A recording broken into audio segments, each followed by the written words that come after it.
Hello, everybody. This is JCK from Quantum Truths JCK, and my next guest is none other than Kyle Cease, a wonderful, wonderful man who is probably well known to a lot of you. And if you haven't seen him before, all of his links will be in the description below. But I'm very lucky to call him a friend. I think he's a beautiful person, a beautiful soul.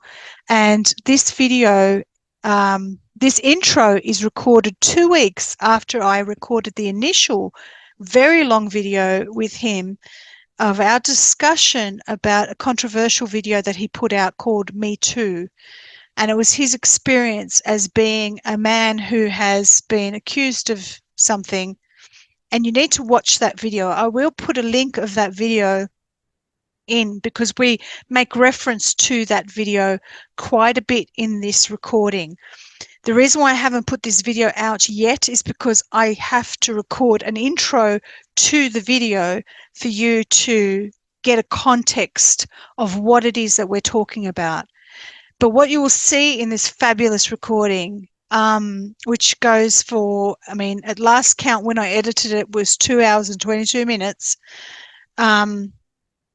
What you will see is Kyle talking through in the fabulous way that he does as a transformational speaker and a person who helps with personal development for thousands of people all over the world, is that he's working through and explaining the video that he created, the process that he went through, and you're seeing in him how being raw and completely honest is a healing process in itself, and there's a kind of an art form to it. And I'm listening quite intently, and there's so much going on in Kyle that I have to kind of keep up with his thought processes. And there's a lot of gold nuggets in what he's saying as he's talking about the healing that's going on. And so this is the questions that I start asking him as I'm listening. So what I would suggest is to make sure you watch the whole of this video. I will try to timestamp it. Get a pen and paper. I certainly will when I watch it again. Get a pen and paper, because there's all these nuggets of information and profound things that are said and discussed in the video that talk about personal development and all sorts of things. And towards the end, you will never guess where this conversation goes. You will never guess how this then becomes a healing session for me, where Kyle kind of does a one-on-one with me on camera. And I am brutally honest with myself and have this massive breakthrough in my own awareness of myself. So I love this. Please hit the like button and subscribe. Share this video. Watch the video that Kyle did for you to get the context of what this is about. But even if you don't, just know that we're talking about a specific video in this, and it becomes a springboard for an awareness and a healing and a personal development session. Enjoy. See you later.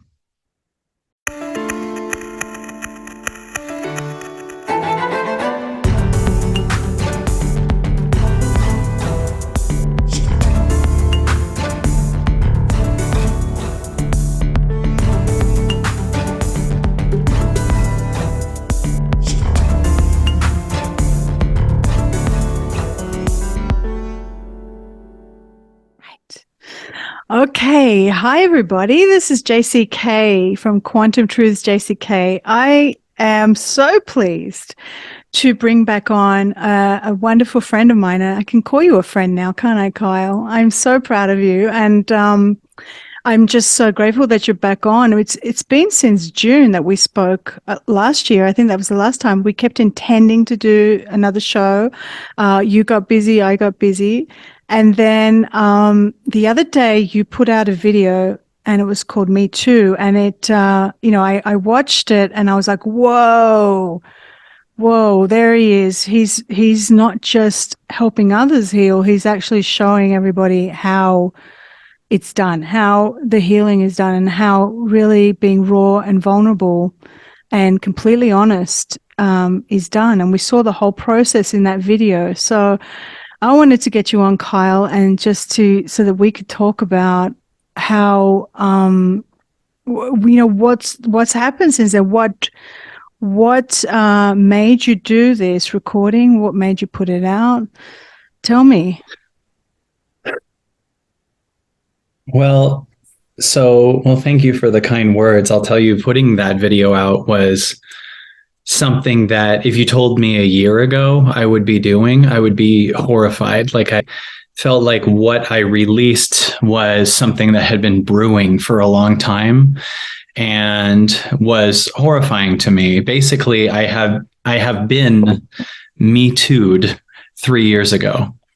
And I would say that the accusations were debatable. I'd say there's some aspects of it that maybe I was ignorant to, meaning like the girl that I dated or hooked up with had also been a client. And I guess in my body, coming from stand-up comedy, you just do gigs and you do events, and sometimes you have connections with people and you just truly don't question it and you're not thinking about it. And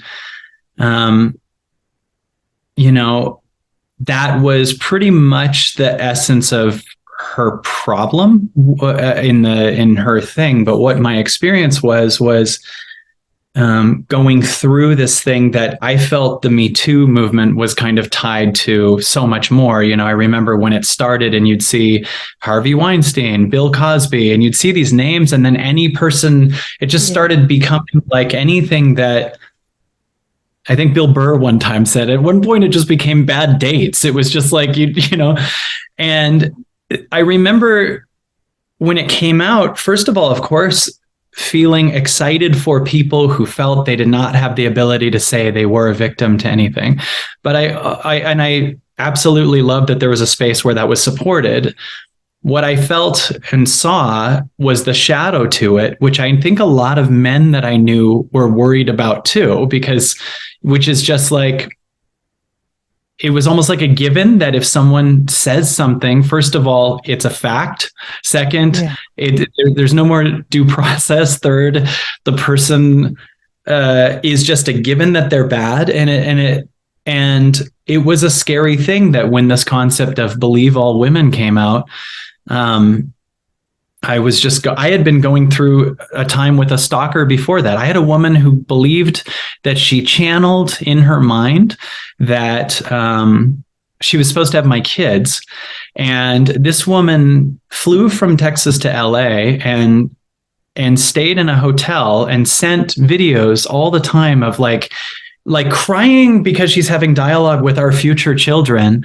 And me not knowing how to handle it and feeling really scared and not knowing. And then one day I was on another podcast and I mentioned my daughter's mother, Christy, and the stalker woman turning into Fatal Attraction, like, how dare you? And she even said, like, how would you like it if someone treated our daughter this way? And at one point I did an event in Costa Rica, and she flew there and landed when I was at this event, and my whole team saw her and hid me. And then they had her go back, and they literally drove her back to the airport and flew her back. And when she wrote me, she acted like her quote was, "This is like the Murphy's Law of relationships." Like, in other words, these people are just in the way of what we want to her. Oh my gosh. Wow. And there was just this complete oblivion. And the weird thing for me was I actually got a company that specializes in stalkers to help me. And they said to me, "You cannot say, leave me alone." And my pain was like, she's never heard me say no. But like, they're like, any contact with her is good for her. And I'm like, but she hasn't, like, can I just see if one no, leave me alone works? Because all I know is these things came in and I wasn't allowed to respond to her. Do you get what I'm saying? And I was always curious if one no would have done it, because like, I'm like, maybe like she just thinks he wants this because he hasn't said no. And it was this really screwed up thing. And finally at one point they were like, we need her to say something, and that is illegal, and then you have a weapon, right? Like a thing that you can go to court with if you need it. And at one point she said something like, I really think you should pay me for my time here. If you don't pay me, I'll keep sending videos. And they were like, okay, now we have what we need. And like detectives busted her and she left. And that experience was scary because when I was on a podcast and mentioned Christy, she got so mad. And I just realized like, we need to move to a gated community. Like it was a very scary feeling. And she could just say anything. And this was at the height of Me Too. And so when Me Too happened and they're like, believe all women, I remember feeling like, how about that one? Because like, if she says it, does everyone just believe it? And do I have to undo that? Yeah. And this is what this whole structure has done to us now. It's like, it's believe all victims, but then how do we navigate ourselves through this? And you're going through this, and I'm so grateful that you've shared this other side to the Me Too movement. Well, definitely there's things I learned from it. Like I actually get why there might be confusion for someone, even if they are completely asking to hang out or date or hook up, that maybe if they're at an event meditating, that's not the best decision. Like I want to also really own my parts of it. And I care about what I learned in that. And I really didn't understand truly that, like I just felt like she's 40 and we were connected and we were on day 5 of meditating together every day and just felt totally free. And it felt like the right decision. And it completely felt like the right decision to her too. In fact, like she made drinks before, there were all kinds of different aspects of it. And it was a discussed consensual moment. Mm-hmm. The weird thing for me was I really felt like I chose a different reality that night. Like I chose to enter, like I would never talk this way ever, but I felt like I chose to go into some split world where I don't understand what happened, but something happened because in that decision, I remember, first of all, as bizarre as this is, and this is something I talk about in the video, you got to make sure you watch the right one. You got to go to my channel, Kyle Zeith, and look up Me Too. There's a current one where I'm bawling and crying. There's an old one that I was trying to I was trying really hard to figure out how to respond to this while not understanding what was going on and trying to not kill myself, honestly. And so I'm trying, everyone's like, you got to do this. And everyone's coming in with different opposite suggestions, right?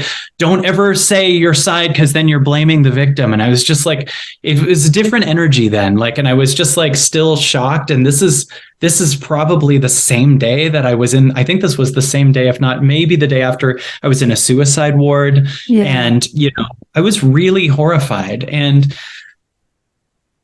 I'm first of all, this is really weird to say, but I'm so happy this happened because I think that it brought up and helped me look at something that obviously was in here before this. I don't think this was just about this. I don't know what it was before this, but I've had a life of patterns of people not getting the intention of what I meant by something. And then the intention feeling, no, you don't understand what my intention was. And it being spun, and then me being scared of conflict at the time, which I'm not now. So I would apologize immediately, which meant they were right. You know what I'm saying to them? Yeah. But it was more like trying to keep peace with everybody. And that pattern, like, the spiritual speaker that I mentioned in the video, before, like a week before I made this current video, I was in this energy of when is he going to contact me and like own his stuff and make up with me? And after I released this, whatever was in me that wanted to keep the peace with everybody was like, he's out. Like I can actually see energy that can like get into my body. Like if it's not like in a room full of 10 people and recorded, I don't feel safe in that energy at all. I feel like any private one-on-one, my stuff will be spun. I feel these different things. But what's amazing to me, I know I'm going all over the place, but what's amazing to me is before I cried all this out, I was like, I want to make peace with everybody. Mm-hmm. And after it was done and I had a couple days to reflect, I felt new boundaries that were just natural. I'm I feel this different new energy that I've never felt before, because I've been so trying to keep the peace with everybody. And it never occurred to me also that maybe I'm so cognizant of what people that have attacked me before think, that it's scary for me to say this. Yeah. But I really started being with the idea that maybe I was a target. And this, maybe some people watch that and be like, obviously. But for me, I'm still just starting to see that. I had a person say to me the other day, it must be weird to not know why people want to date you or be around you. And I didn't, until this person said that, even think that. It's always been, you're just you, and you're just being you, and you're not thinking of, I get the same thing, Kyle. Do you get what I mean? Yes. Being in the public eye, and you now have this other dynamic of that's not natural. Being known by thousands and thousands and thousands of people is not natural to human beings. And now, so you have to navigate normal social relationships with this other dynamic of fame, and therefore being a target, and therefore having to behave in a completely different way than you would normally do, where it's just you and another person, another woman. There's no way that, you would even consider that you have to consider this other thing, this other aspect of why people are coming at you. Yeah. Because I feel a wholeness in myself, and I don't project that. The fear. Yeah. I'm honestly so blind to that. Mm. I had someone not too long ago. I created a boundary, and the phrasing that came to me was, I don't know why you're punishing me. And I never thought of anything as punishment. I've never, for instance, let's say I feel like something doesn't work with a teammate, for instance, and I just go, okay, we don't work together. To me, I'm creating space for us to get more in our truest alignment, right? And it's nothing but growth to that person. My mind just assumes that it's going to be more natural universe for that person. Yes. And what doesn't align, I believe in breaking off, and it'll only be better for both of us. And in my mind, I've never even punishment, you know what I'm saying? I don't even understand.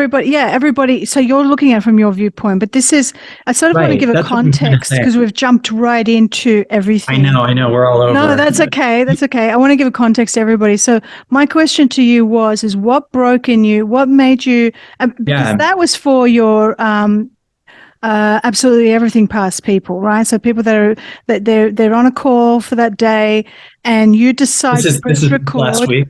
Yes. So you decide to press record, and you talk openly about an incident that was happening in your life that was basically that you needed to deal with. It was sitting in your body, and it was causing you great trauma, and it was something that needed to be released. And so I said to you, I need to talk to you about this, because this process is really very important for us to be absolutely brutally honest in our own lives in order to have the process that you had. So what made you record and then put it out publicly on YouTube?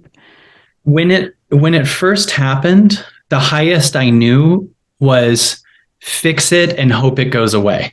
Right? That was the highest I knew 3 years ago. Mm-hmm. And the happiness was more on the measure of, okay, I noticed that it's leaving on YouTube. It's just in other words, it takes 6 or 7 pages of scrolling before someone that was attacking me was doing, you know what I mean? And so in my body, at one point it was it's 100 videos down now, no one cares. But also I had this shadow to that, where any person that I met, any person that I would always wonder if they had heard that and want them to know my side. And so I'd either be in this position of bringing it up, and then they have to start looking at it, right? Or or just not talking about it and it going away. So it sat as like a shame in your body. It was shame. Oh my God. Well, without me understanding that it was like, it was in my body as total. I didn't know that. Like the highest was just like, look, it's going away. I'm still doing great work. The career's going great. Awesome. And one of the things I've been doing in the last year a lot is just major long nature walks, like 2-3 hour nature walks, right? And the more I connected to that, first of all, the less I was on, which I kind of think of YouTube and the world we're in as just a simulator. Like there's me here, and then there's this world that I'm doing great in. Yes. And the business is doing great and all these different things. But I started really hearing, I had to really sort through what was true for 3 years. I really, and one of the things I noticed was the layer that was really in my body is no one understands my side. And it's not until I tell one person the whole thing that like it comes out a little bit. And I don't know what happened, but it got into like the last couple of weeks. So here's what happened.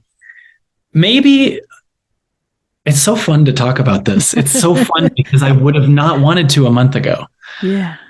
And that's amazing to me. This experience of like, I don't care if people know about it. I don't care now. That is such a different experience. But like maybe a month and a half to 2 months ago, there was a woman that I was friends with that looked up old stuff and just blocked me and just stopped talking to me. And I knew the old stuff was spun. Like I knew the whole thing, like it's really spun. And I said to her first, I said, wait, do you want to know my side? She didn't respond or anything. And then I started walking and hiking, and I heard this voice go, what would you rather have? Get her to hear your side and her like you, or get to a place where you don't care if the entire world doesn't like you and you're fine with it? I love that. And this was a new world for me where I just started, this was maybe a month and a half ago, I heard, and by it, I just mean a higher thing said, I want to take you from getting people to like you, which I think is not the highest truth. Like, obviously, like, no. I think that's kind of like winning in a casino and versus leaving the casino, like you're addicted to the high that you're a famous speaker, you're addicted to, I've been a successful comedian my whole life. Like I've been on stage since I was 12. So I'm acclimated to a very unfair amount of please like me with the world. You get what I'm saying? Like, yeah, I feel bad about that. Like I'm used to it in my 20s. I was on stage every night, killing at colleges or comedy clubs. And then of course, like that's the bar that I expect of love from people, which sucks. Like if you were my friend, please know that my mindset literally was for people that saw me speak, they paid money. They were told to turn their cell phones off. They were told keep your table conversations to a minimum and then give me a standing ovation when I'm done. So for me, I feel sorry for friends of mine back then because I'm just going to sit with them and be this total narcissistic, like, hey, listen to me, and I'm sorry, like I didn't know this. Who I am? Like, well, yeah, one of those, it's almost like, well, I mean, that's what it breeds. Yeah. Well, I will say, I mean, like I can own all of this. Like you're talking to someone who was this kind of combination of dork that was bullied in high school and then did stand up in clubs and then was popular.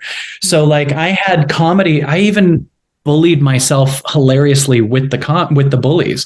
Like I remember one time them pulling my underwear straps up in junior high or maybe sophomore year and me doing it for them, right? And abusing myself, right? And I was funny and deflected them, but also now I'm I'm picking on me. Like there's something really sad about that too, right? Mm-hmm. And so like, man, I'm sorry this is so all over, but I hope that it's kind of exciting because it might really flow because that's where it's going at the moment. But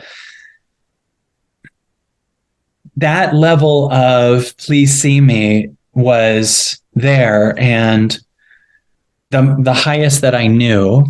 And when this thing came out 3 years ago, I knew I had enough self-help training and spirituality in my body to go, I'm going to learn something new. And really not quite know what it was. But for 3 years, this was in my body. And then maybe a month and a half ago, 2 months ago, whatever, when this girl blocked me because she had looked stuff up, I'm on this really, really great long hike. And I'm not listening to anything or watching anything. And I just really hear this voice go, I would rather you surrender this person, their opinion. And then I want you to practice surrendering that with everyone. And I want you to let me take over. And they have a right to believe a false thing about you. They have this right to not like you. It's weird because the content that comes through is so crazy awesome. And then this is what the struggle is under it that people don't know about. And then a couple of weeks ago, we did an incredible event, and all the money went to Operation Underground Railroad to stop child trafficking.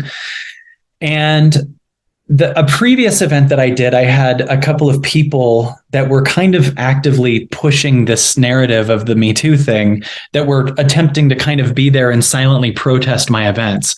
So, and they were kind of taking people out and being like, he's this bad person or whatever. Sorry to interrupt, but when did the Me Too thing that came out three years ago, like her threat? 3 years ago, February 2020. Yes, that's right. Okay, yeah, so that was actually public February 2020. Right. Okay. Yeah. And you know what's crazy? I'll tell you how much bigger it was in my body than to the world. Like, I can't tell you many people I mentioned it to that would be like, oh yeah, I saw something, I didn't care. Like, or, no, and it wasn't like, to me, I'm just seeing the whole, which also is egoic, that I'm just thinking everyone cares so much, like I'm catching all these patterns in me that are very embarrassing, but I'm catching them, and so I was going to do this huge event that the money goes to Operation Underground Railroad, and I just hear it go. I just was like, are there going to be people that give me shit or stand up or make some false thing or yell something at me or heckle or come and be there? And I heard this higher me that goes, I want you to know whatever the event is right. And someone called and wished me, like, I just want to wish you to have the best event.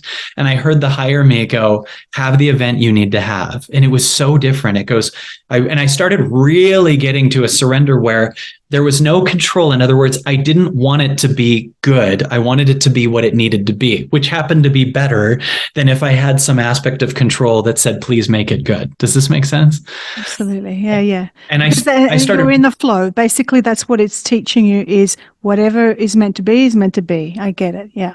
I think that the true now is so much higher than high, right? Like when we're going high vibration, there's an avoidance of low vibration or darkness.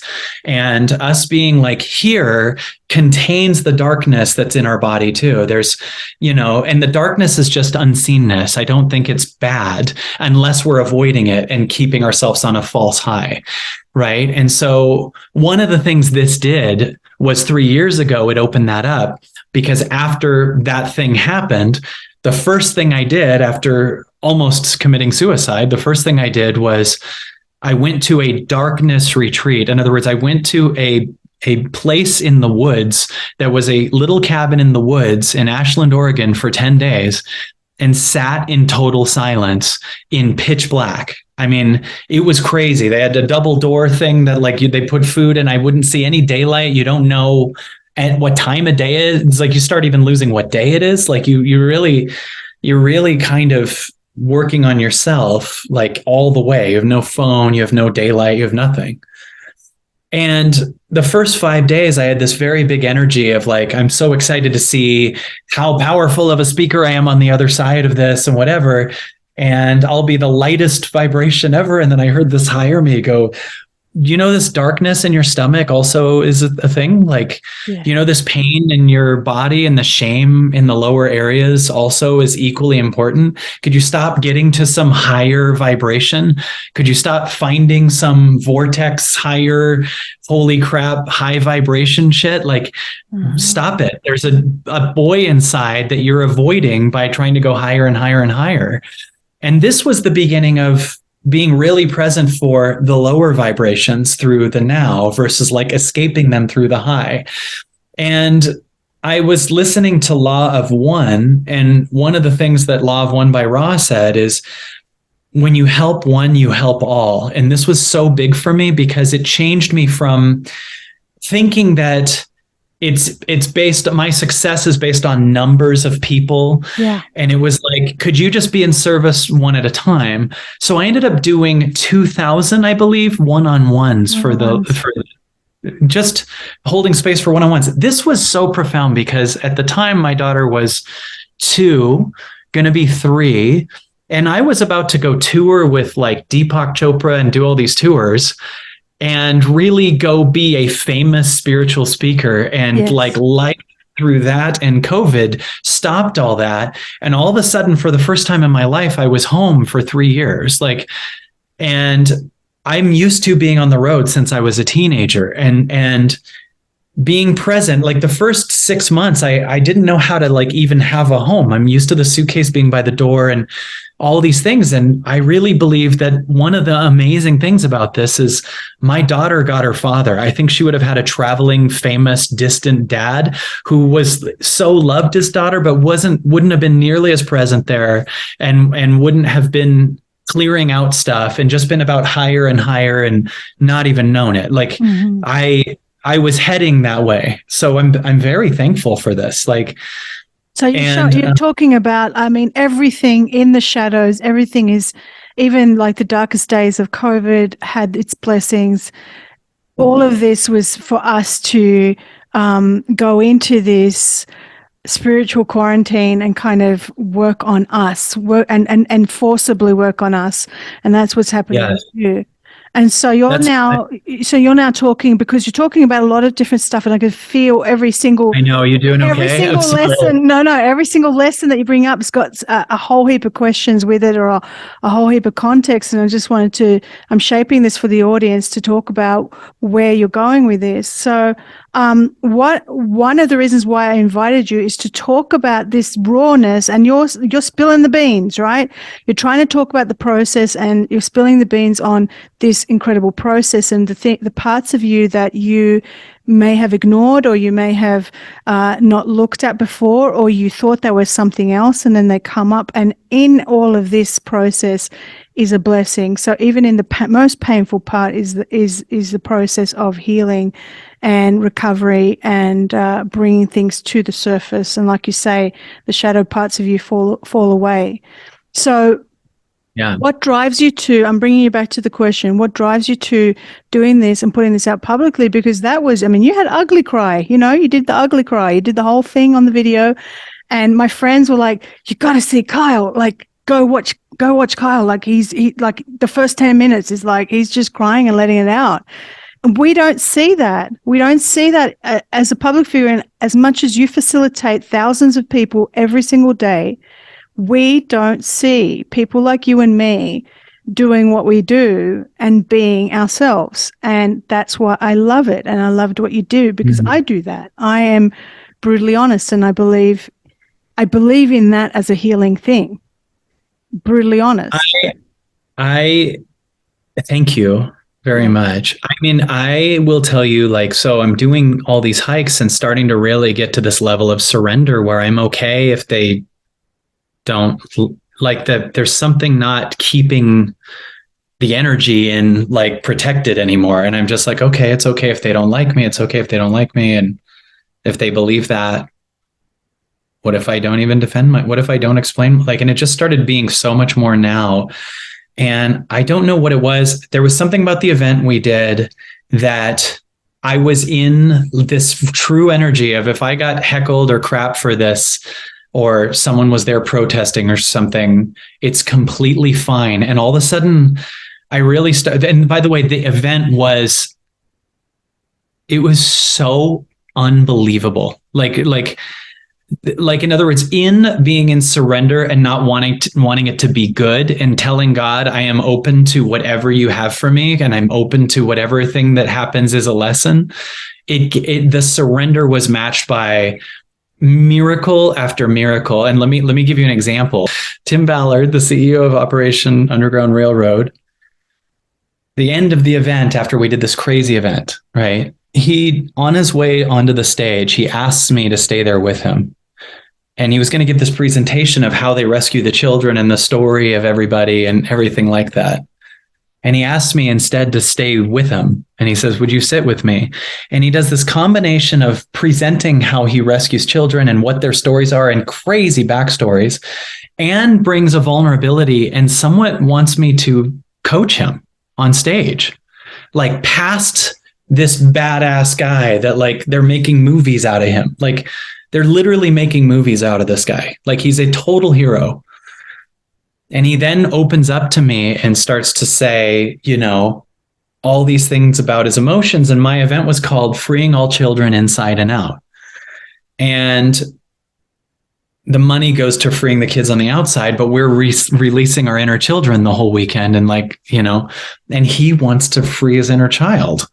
And he's telling me these stories. And I said, I saw something, and I said, I think you are feeling an anger from something before. Like I said, what does that make you feel about a current story? He goes, pissed. And I said, what if I suggested that your pissed is from something before? And then he opened up about a story when he was 7, where he and his brother were, someone tried to kidnap him and his brother. And most of his team didn't know this story. Like we got to the root of this, and he created this company out of his, they're not going to take my brother away energy. So I had him, after he shared with us more incredible stories, I had him say about the avatar in his body, not the real life, they're allowed to take my brother away so that he's not like this, because the anger and the pissed is on top of this story that has never been healed. Does this make sense? Yeah. And I believe very much in, we're here to learn to allow. And it's not like if he allows that, they will. It's that he won't be enslaved by this energy anymore. And he started realizing he could heal, fight with light more than fighting with the same level of revenge energy, right? Mm-hmm. And he started telling more incredible stories and releasing and crying, and released everything and said, like, this is the first time I've ever felt rescued. And he was rescued energetically through that. This was like timed that, like, he says like the greatest line ever accidentally, like right at the last minute of the entire event, like right on schedule. I mean, in other words, in my surrender, the universe wrote something so much better. Yeah.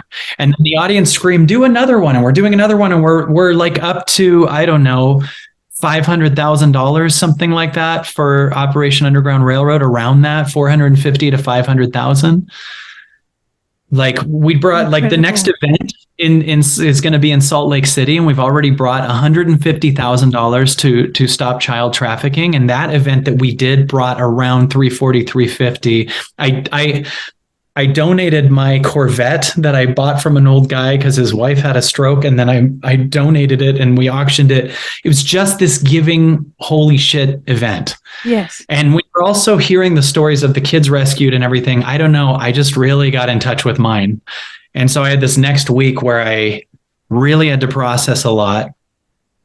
And I just noticed it went in the last 3 years from being like, don't ask me about it, don't know about it, get that story to go away, to coming up and like me not shaming it and hearing it.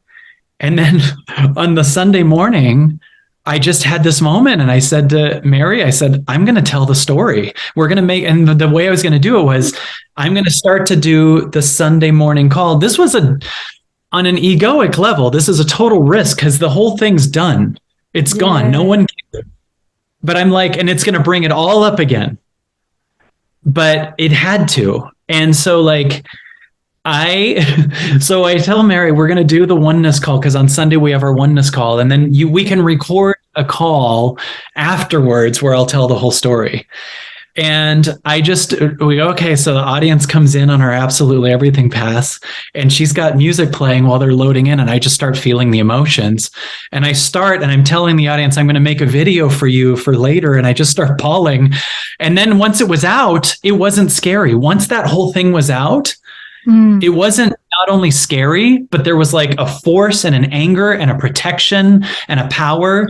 And it told the whole story like exactly right. And it was just so not scared. It was like, bring it. I will tell my side. I will protect myself. I will sue, slander. Like this is a different person all of a sudden.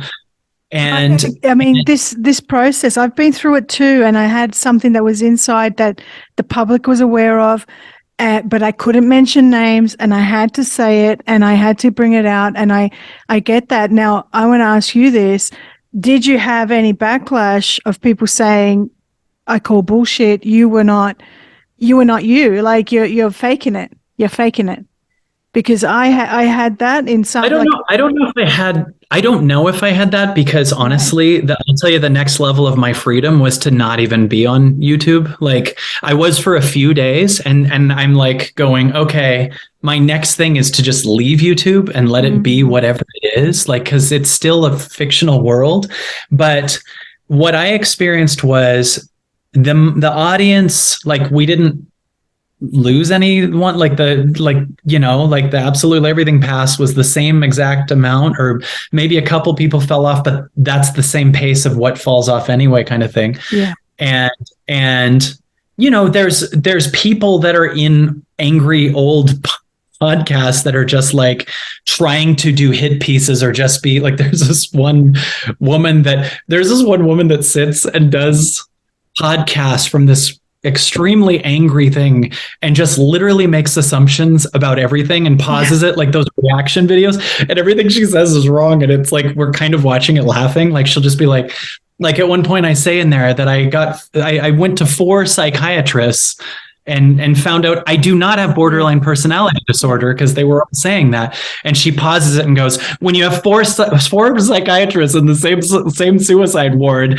they're all, and I'm like, it wasn't. I went to several different places and like, you're just making that up. And then another video, she goes, he made everyone be silent at his meditation retreat so they couldn't talk about it. And it's like, no, we had one night out of 6, like we've always done. I'm not like creating a you can't talk about it thing. And it was a funny thing, but I'll tell you something, the energy this is really interesting. The body that I had, the energy that was cried out, cared more about those angry, low energies with just no following or anything. And once it was out, I'm like, I don't give a shit. Like in other words, like the shame. Amazing. No, that's a really amazing thing. That's a really important point. I just want to highlight this for everybody because there is, we can work on ourselves all the time. And I work aggressively on myself all the time, everything you can think of. And it's not kind of just lip service or, sort of hiring other people to heal me. It's like I do the hard yards and go deep. And yet there is still those parts of me that care about what other people think. And so you're saying that when you actually bring the shame or the guilt or the hidden part of you up, and when you release it and let it out and you're brutally honest, that it brings you to another level of complete awareness and greater serenity. So, yeah.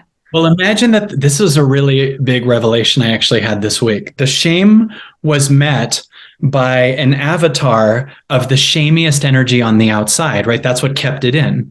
It literally is thinking, even though I have an audience that is so wonderful and supportive, it goes, okay, I'm going to think of a person I know that is the most angriest, shamiest, you are the problem in the world person. And it goes, what would that person think?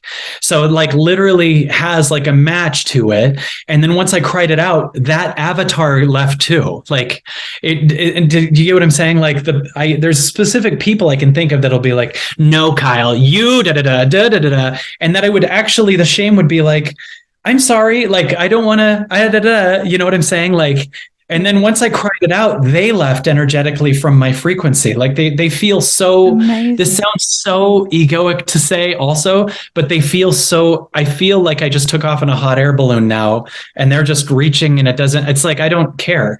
But I couldn't get the air balloon to go up if I was moving from don't shame me out here. Now I don't give a shit. Right. Like, and so this is great. Do you ever get that point where you, Did anyone sort of say to you, why did you have to explain yourself? You didn't have to do that. I get that a lot. I get people saying, why do you have to explain yourself? And then I say, I'm not explaining myself. What I'm doing is I'm evolving out loud. I'm showing people the process of me explaining this thing so that you can learn from it. Because every single piece of content I put out is about, how does my audience learn from this? How does my example give them the motivation or the inspiration to do this themselves? So did you, with that part of you, I mean, you explained it, and most people say, but Kyle, we love you anyway. You didn't need to tell us that. There's something else to this, right? And I don't know in the way that you had done it or what they're saying or who they were. And so it might be a different thing, but I think that it was pretty obvious that I had to do this for me. Like, in other words, I think that most people understood that was what this was. In other words, and I think that they saw, I think that my audience has a lot in common with me, and they're in this giant empathetic energy that are scared to be triangulated and have people call them, narcissists and gaslighters that don't look at any of their own shit. And that it's just like 100% you and zero them. And that there's this energy that is a given, that they didn't contribute at all to anything at all. You're the only reason that they have every issue in their life. You're the reason that they drink. You're the reason they made new choices later. You're the reason that they can't get a job. And I've been apologetic for that a lot. I've been I'm sorry. Yet my teaching and my belief is we're all responsible for ourselves. And if I need to own something, my karma and my soul will make me own it. But there's this other level where, as you go up in light, there's a bunch of people telling you what you need to own that isn't something that's right at the surface. But it's almost like their control of you under the guise of freeing you or getting you to own your part. It's like, no, you're trying to control me, and you're telling me what I need to own that I don't agree with, and you don't want to hear my perspective about your contribution to it, or you don't want to go to the depth of it. You just want it to be an accusation on me. And so what I feel like what happened, what I heard was from people, nothing but good, other than people that were in the angry other, like the same people before. Yeah. The ones that say I don't own it, still that's not good enough. There's no one of those people. Win, as somebody said. Oh, good, thanks. They don't. Yeah, you owned it. Thanks. I'll go now. No, it's like their identity is based on. They don't have an identity in their mind without you. Right. So they're my identity is I tear this person down. My identity is I know this person. My identity is my identity is I'm a victim to this person. My identity is whatever. The amount of people that say they were victims to me that I've never met is unbelievable. Yeah. They created an underground group, and they were underground and in a private Facebook group coming up with. I got all the pictures of everyone in there and what they did and everything like that. And they were going, let's all say at this time when he goes to do this event that, we were abused for this, and let's make this up and let's do this. And people that I loved would go in there even, and then want to lead it and be like, well, I know him more than anyone. And I'm going to, dude, it was crazy. How do you cope with all of this? Because you're on another level. I can only relate to you as myself and my experience in the public eye, and I have this much experience in the public eye compared to you. And people say, how do you carry all of this stuff, this attention, this negative attention plus positive attention, and the drama around other people? How do you carry all of that and deal with it? You know what I think? I think that unconsciously I didn't know that I thought life was you carry that until this week.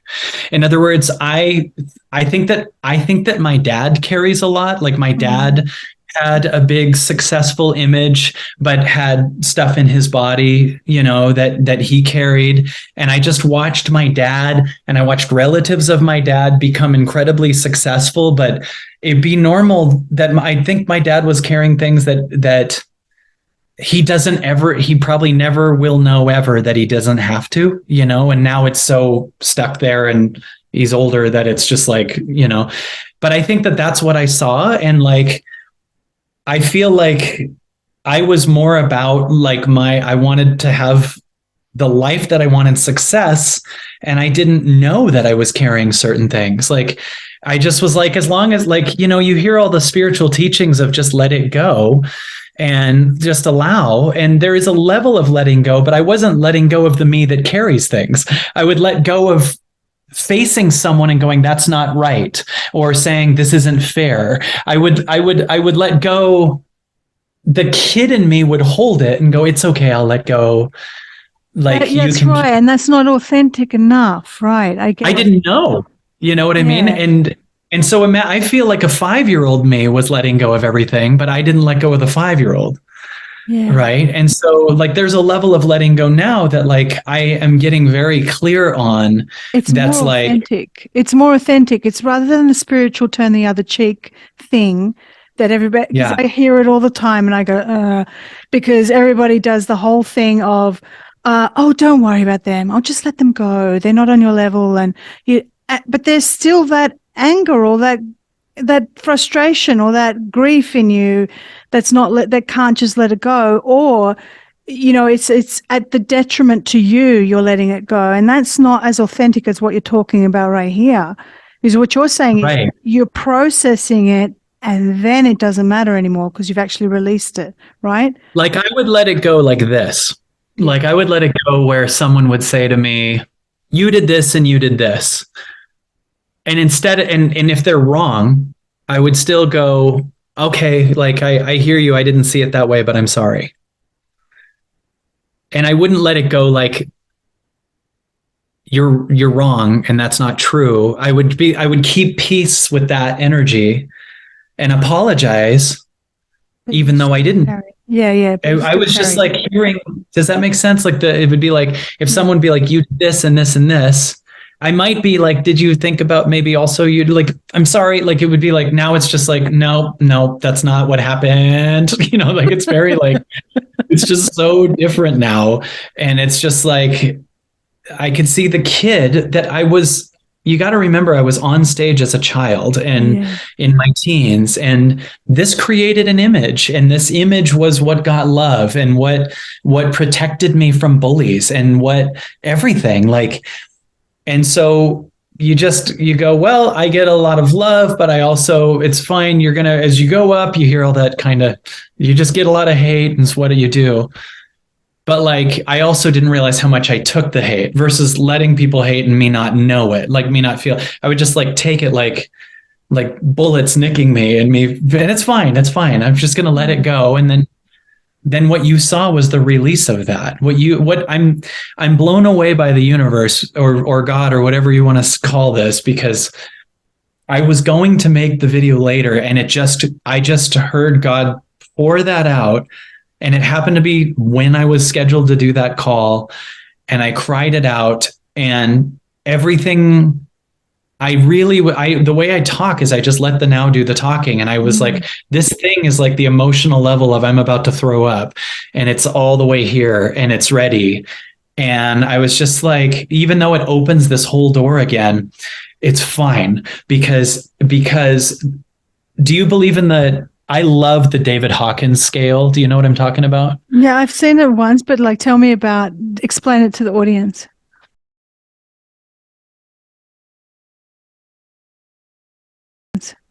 The David Hawkins scale, which is in all of David Hawkins' books, it talks about basically, imagine that through muscle testing, we can go up in levels of consciousness. And that as you go up to 500, which is love, 540 is unconditional love, right? That the higher number you go up, the more you counterbalance people that are under 200, right? So like these numbers aren't probably right, but like a 700 counterbalances 70 million people that are under 200. And imagine that what we're making is an average number, that the higher the average number goes up, the less ability there are for wars, the higher that all of our trauma energies are going to fall out. Yeah. Everything, right? Mm-hmm. And so I feel that what happened was I let go of shame, and shame, like I feel like what I am reaches a good high number, but shame is in the body. So the average is really low because shame scores like 25, something like that. And what you just saw was me go up in number. And like, imagine that I believe the highest contribution you can give to the world is the frequency you're emitting more than what you do. Like, I'd rather be at a 600 and live in a cave than be at a 400 and sell 20 million books. Do you get what I'm saying? Right? That the frequency you're emitting does more than the what do I do energy. And so I've started really trading my external success for my soul. And the big thing I said on ayahuasca, February 19th, 2020, when she posted this thing, was merge me with my soul no matter what the cost. And as time went on, I gradually was like, I guess the cost is I'll sacrifice my whole audience to tell this truth. And then it didn't. It was just like, I'm here to merge with my soul. I'll give up my company. I'll give up relationships. I'll give up whatever to learn what I truly am. And I think that our problem is we get caught in mixed intentions. Is your intention to meet yourself or to be a number one spiritual teacher? Is your intention, you get what I'm saying? Yes, to find absolutely. out what you are or make a ton of money. Or your authentic self. Yeah. So you're becoming your more authentic self, no matter the cost, and removing fear. And that's what's driving you, rather than the fear of holding on. And the fear of holding on to the reputation, you know, that's a big thing, is like holding on to your reputation because you might lose. And this is where the whole social media thing is, it's an illusion, because there's these numbers and they're not even real numbers, and they're fake numbers, and people use that as a measure to talk about their success or their reach or their engagement, etc. But what you're saying is that when we remove that, these false identities that the external world has created for us, and we just listen to the truth within, and we embrace that bigger miracles and bigger success and bigger things, bigger frequency and bigger everything is more possible. And that's what's happening with you. So we're a few days on from the release of that video. Yes. And obviously you put it out, so you recorded it on Sunday. So it's about 6 days ago you recorded it, and then you put it out. And then what happened? What's the process like? Obviously, you're different now after processing and integrating that, right? Yeah. It's been 6 days. The first couple of days were this incredible. First of all, I lost 5 pounds in 2 days. Like, the shame energy was the weight more than food and all the other stuff. Like, I really did. I was 179 when I recorded it, and I was 174 on Tuesday morning. And I was so weirded out because I wasn't eating different. I wasn't, working out a bunch. It just suddenly fell off. And I felt like the body goes, yeah, that's the equivalent of that. Like, that's the release of that. There were a couple moments of like feeling things that I knew were passing. In other words, like, it was like debris. It's just like, if you give birth, you're going to have a couple days of falling apart and clean up and all kinds of stuff. So there was just energy of just like everywhere. What's happened now, it's only been 6 days, is a much bigger feeling of, I believe very much that the world mirrors your frequency. Like, I believe that, like, I just feel this almost elevator going up, and I just feel this connection to myself. Matthias Di Stefano put out a thing yesterday, and I think he's great. And he put out a thing that he was talking about the planet alignment, and he said this last week, specific planets have, I don't know the thing, I'm not an astrology guy, but like, he was like, the last time this happened was the Industrial Revolution, you probably know Pluto is Pluto in Aquarius or something like that. Yeah, I think I know. Yeah. He, and that post made sense to me, because it felt like, okay, I feel like my release was the point of no return. And I felt like all week every person I saw was on the verge of tears. Everyone was in some release. Like I had a friend contact me and be like, can I talk to you? I'm going through something really dark. And I went to lunch, sat with her, and she just cried and cried and cried and cried.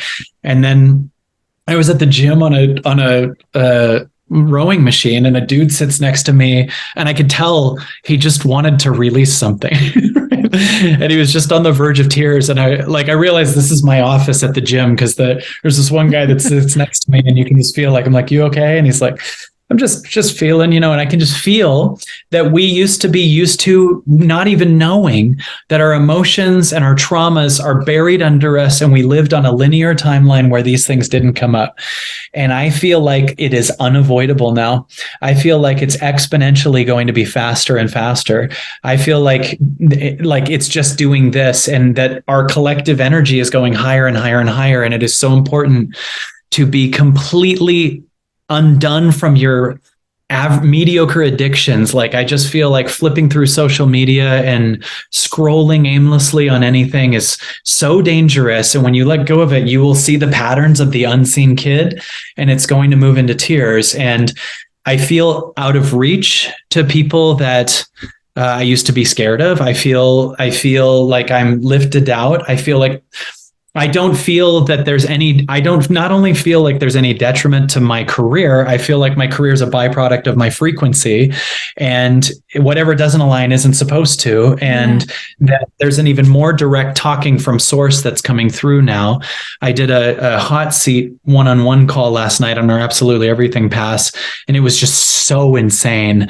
And it felt like the match to the release. And you go through some emotions and feelings, and then you have this knowing that they're passing.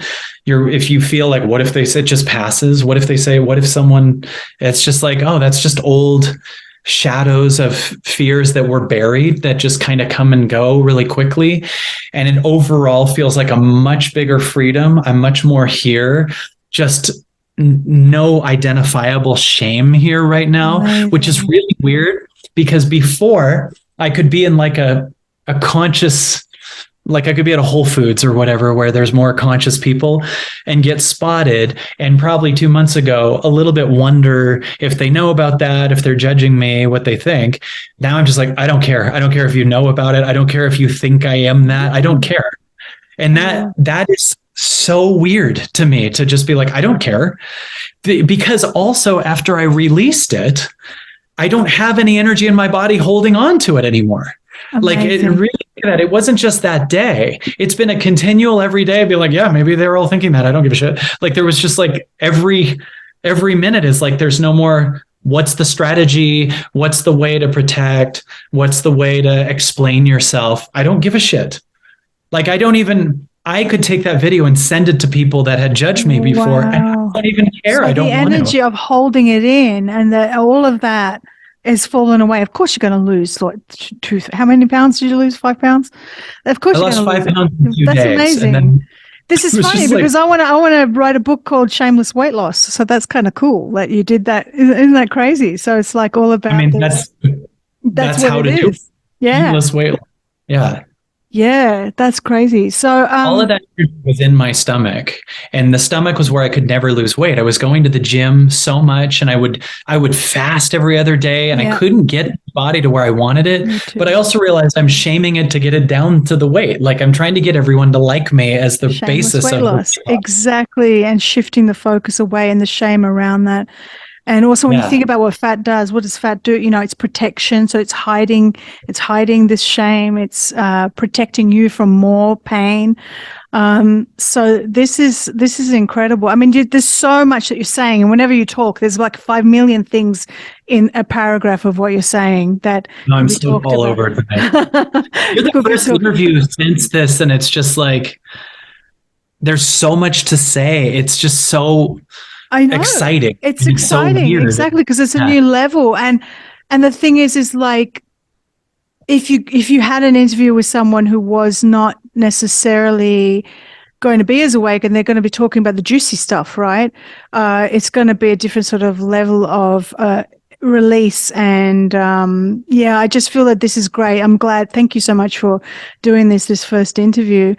speaking of the juicy stuff regarding the Me Too thing, I kind of wanted to bring up this whole idea of political correctness and what this is doing to our authenticity.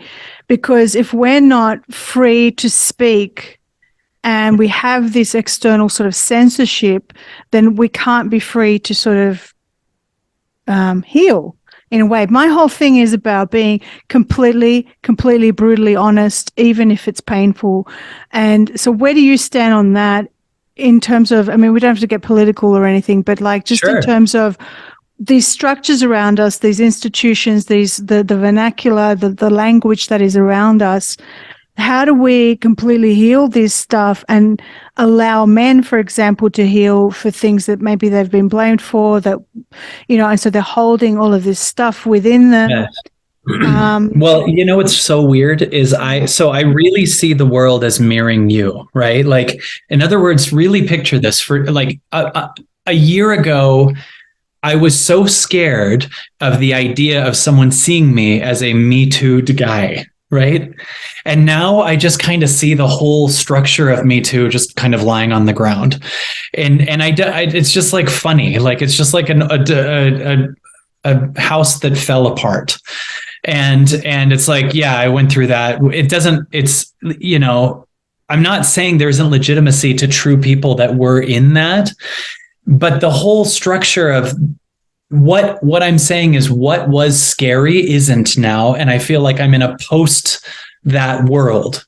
And I think the world will catch up to that. And I think there's going to be, just as a byproduct of it mirroring me, a ton of men coming out and saying they were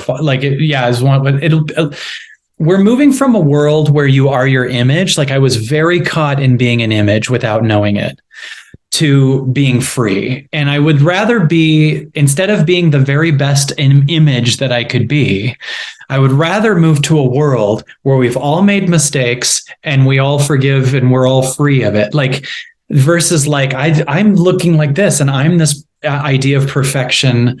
I'd rather us be like, you know, at the end of really good meditation retreats, we all are just forgiving each other for everything. And I really believe you can't change until you're able to go to a frequency that has forgiveness in it. I think that people try to change while holding on to regret, and you can't, because you're holding on to regret of a thing you've done in the past keeps you attached to it. And every moment the universe is trying to purge your attachment to the thing you keep regretting, because then you'd become a person that would never make those decisions again. You'd be, you know, like, what it's trying to do is put you to a frequency where you make higher and higher decisions from a better place. But when you hold guilt, you keep yourself stuck to the one that made the mistake, shame yourself for it. And then the only way out of that shame is to do it again, right? If you shame yourself for a porn addiction, what's the only way out? That's why people that are like, I'm never going to eat, then suddenly have 9 pizzas, right? It's just like, I'm going to not eat. I'm not eating because I'm shamed for eating. And then you need to go to your own prison. Yeah, no, this is key. This is key. So for me, I think it's mirroring me. And I just feel like and I believe for everyone watching, the world's mirroring you. You really hearing God. The first thing that I started really getting from God is the truth is not just in what that person said or what really happened. The now is much more truth than the truth of like this circumstance, and it actually went this way. Like, it was like I heard God in the now much more being like, would you get that I'm the truth versus what everyone's opinion is? And can you be aware that you can start the process of self-releasing with me? And that God was saying to me, like, I want you to see what you want them to see, because everything you're trying to get them to see, you still don't see. You think it's seen when they see it versus you see it. Do you see the difference? And people that are empaths and codependent believe that I'm only free of this thing that I see when someone else sees it. And that's not true. When someone else sees it, you give yourself permission to release it. But it's not because they saw it. It's because. And so I felt like the universe was going, I want you to see what's true. And finally, when it got to the point where I understood it, it was ready to come out. And once I understood it, the shame was kind of gone from it because I understood it. Like the shame is from not understanding the real truth and being more caught in everyone needs to know this versus like, do you know this? And do you understand this? And like really hearing the energy in my body. I noticed that our pain and the stuckness in our body comes from the lies in our body that come from meanings that weren't there. In other words, so big. When you're like, they did this to me, you don't know the whole truth. So it's now stuck in your body. And that's why meditation can cause you to go to tears and forgiveness, because you saw the truth. All forgiveness is just the truth. And everything else is a meaning that you don't understand. Like if someone says, you did this way, and they don't have the facts right, their anger is stuckness that they don't have the facts right. Your body literally holds on to lies until you go in. That's why I actually feel sorry for, this is weird to say, for the woman that Me Too'd me. Yeah, you did say that. I believe very much that I believe with all my heart that I know in her body there's things that she knows were true that didn't come to light on her end. And I truly don't want her to suffer and like feel that she's stuck and that if she says anything or whatever, then she's wrong, or that I would attack her or use that against her. Like I actually care about her liberation but I also you didn't hear from her. Obviously she's not. Yeah. You don't know anything. I haven't, but I also, that's fine. I also said in the video, like whatever they want to do is fine, because I don't want to have any hold over anybody. Right. I don't want to have any fear. Like, I wondered if there were times where she wanted to reach out to me, but was worried that I'd try to get money back or something. And I was like, I won't, Yeah. But I also am not chasing that. I also am not like, it's fine. Like, this is not about them to me. This is really about my healing and not having this needs to go a certain way for them. Whatever they need for their own release, that's fine. And I'm just like, and how are you in saying that? Because there are other people involved in this whole situation, and there's a lot of unfairness about what happened. There is someone else that's in the situation that you did mention, somebody else that's kind of a peer of yours, and how do you deal with the injustice of this other person's actions? Because you did mention it, and how do you? Well, No, I'm fine talking about it. I would say, one thing you're so great at is calling out what we would call flight. Yeah. Mm-hmm. I think that, I'm always doing better. So I sometimes have these releases in myself and go, wow, like, okay, that shame was in my body when I did that talk a while ago. So I mean, I'm sure not saying I'm perfect and, I've made mistakes. So I don't know the level that I'm like, I'm the light and this other person's false light. But I think that some people get really caught in an image that you get successful for. And I've done this many times, but sometimes people are like, only the image, and there's no release or vulnerability. And there's just this kind of, I have the answers thing. The cardboard cutout, right? No vulnerability. I was saying this to you off air. It's like there's so many of us here in what do you call it? The awakened community, transformation work, those sorts of things, spiritual teachers, where they are this cookie cutter external world that they got their shit together. Everything's perfect. Namaste, my friend, love and light. And I call bullshit on that, because it's, you can't be that. That's not, you can't just be at the end of your journey and never grow. You are going to fuck up. And right. I mean, I admitted it very openly in a recent video that, I had it wrong, and I will continue to get it wrong, and I will continue to own the parts of me that are wrong, or the things that I've presented to the audience that are wrong.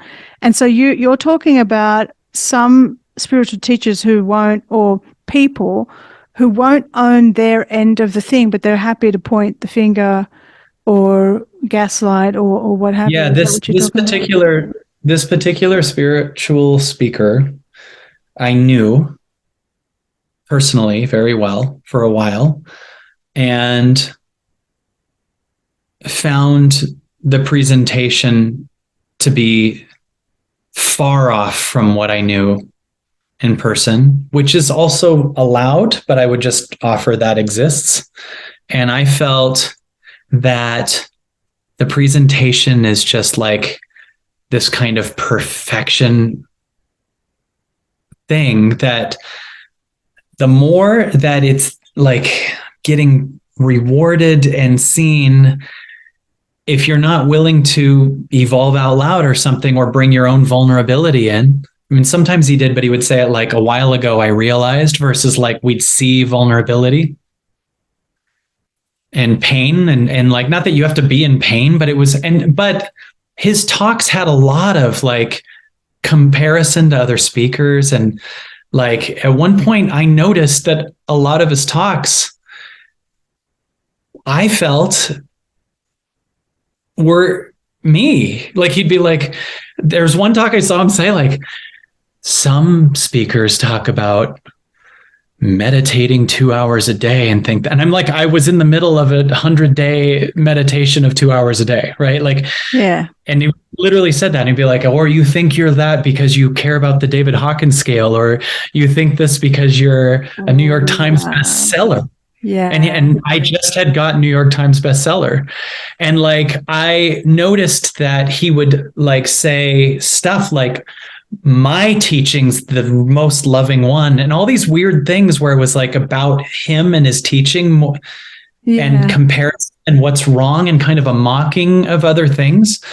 And I would always feel this thing where I was like, this dude is my friend and he's competing with me. Like he's like, there's a lot of though. There's a lot of that in this. This is the stuff I was talking about. I don't mean to interrupt your flow of conversation, but let's be honest. I mean, this might be a completely off topic, but in this world, you're going to get a lot of people who mimic and replicate, but they're not going to create, and that is a reality. And how do you do? I mean, you're saying you're in this different vibration than where you were, and I know I'm bringing it up, even though you may have like let it go, but how do you feel now about that person? How do you feel now about, with the damage that they did? How do you feel now about that person? I feel just kind of more distant from him, and like I felt stuck to him. I had dreams about him a lot in the last 3 years. I had a lot of dreams about him, and I just feel free of him. Like it's funny because keeping the shaman kept those dreams and kept the darkness and kept I had a moment where a person that I knew that was kind of a channeler woman said to me this weird thing where she said, I don't know what this is, but she said, I was doing this kind of inner healing work on you. And then that speaker got in between me and you. And she said, and he just wouldn't let me in there. And I was like, well, let me tell you a story. And she said he wouldn't. And then she was like, there's something like a demon on there or whatever. And I'm not saying that accusation, but you're welcome to, because that's kind of your area. Like I just kind of see it as like, for me, because I don't know the level of entities or AI or different things like that. I kind of just see it as like, some people have so much success happening at one level of false high that it's scary to let go of all the external love to fall into what hurts under it. So you got this kind of, you're getting paid for this image and you look this certain way, and you've got the light side, and we're ignoring ironically, this Me Too thing help me find the darkness. I might have just become light and in denial too. I don't know. I really don't know, because going to the darkness retreat made me see darkness. The big thing that happened in my one-on-ones, the 2000 one-on-ones that I did, which were so teaching for me, and I got so much better and saw so much so quickly, the thing that I was becoming really good at from that and really grew at was in the old self-help world. We would, if you felt unworthy, you would do what you could to become worthy. The new shift for me was the allowance of, you're allowed to feel unworthy in my body. You're allowed to feel like a failure in my body. You're allowed to, this was what unfolded in the 3 years with the one-on-ones. This is so much better than, if you feel unloved, going to get love. And I feel like the old motivation world and everything was like based on burying trauma with success. In other words, like, if you feel unloved, go build your business. Well, that's great. Now your business is based on a lie, and your business is based on unseen trauma. Like, I had a client once who was bullied in high school and built a business to say F you to the bullies. And I'm like, well, what happens when you heal that? Your business will fall, because it's literally based on... You're still this wounded child building a business. Yeah, you're still the wounded, unseen pain being successful. And that's what most CEOs are. They're like these wounded children building businesses to say an F you to the world, right? Exactly. And that's based on like, and now your success is like, you got all the 10 Porsches in the garage and everything and the money based on this thing. So we can't clear this thing because you don't know who you are without it. And you're scared to let go of your success. Dude, the people that like my content the least are successful men. Because when I'm saying you're just the moment and they're sitting there with $40 million in the bank, and I'm saying you're just the now, and they're like, no, I'm this accolade or this success or this award, it's offensive. Yet the now, I think, is more powerful than every accomplishment you've ever made, right? Absolutely. Wow. And so how do you, so this person's frequency now fell away, and energetically, I mean, I said to you, this, the energy of this person has kind of like an AI falseness to it. And look, there's the things that I'm exploring now and understanding and knowing, and I've known this for 3 decades that I've been doing this work, is that this is a multidimensional universe. We're not just dealing with our bodies and thoughts. We're dealing with very multidimensional aspects and other dimensions that have an impact on us. And in this exploration, like yesterday, I spoke to Jerry Marzinski, who's a psychotherapist, a retired psychotherapist who worked for 35 years with patients of schizophrenia. And he is acknowledging, he had physical evidence of these voices that are tormenting these schizophrenics are actually entities, right? Oh, wow.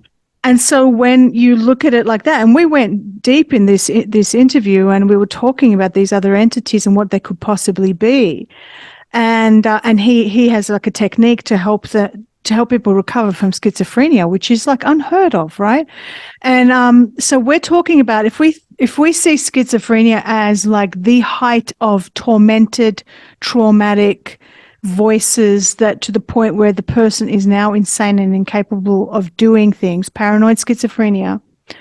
And we know that now our trauma is now attached to entities, and that we are in a realm that possibly has these other things feeding off our pain. That when we are around people like this spiritual healer that you talk about, that they may also have these entities attached that are working through them and creating these relationships or connections, or almost like parasitic feeding of you and your energy. But that when you raise your frequency and raise your vibration in your own awareness and break through the hole that your trauma has, then you break free of the link that perhaps this energy that's on him. Does that make sense? So that's looking at trauma healing from a completely different level than just it's talking. Weird how much more love protects you than protection. Wow. Do you get what I'm saying? Like love, like I felt what that was love. What my video on this video I put out last didn't I? week. I said you are love. I sent you a text after that video, remember? love took this pain in my body, and that pain, I really didn't understand the level it was there until it was gone. Like, I just thought that was Kyle. And then once it was purged, I see the contrast of me without it. And I'm sure there's more in here, but I can absolutely see the target that was there, and that there would have to be a match, and the universe has to create a match to show me that it's there. It would have to be like I've said my whole life, if you're a people pleaser, you can only attract takers, right? Because someone in their alignment sees right through a people pleaser, right? So I also don't see it on the level necessarily of blame or darkness. I just see it like that's the match to what I had, and that would have to be seen. So it's a beautiful thing, because you can go, why do I keep dating that same person? Why does this whatever?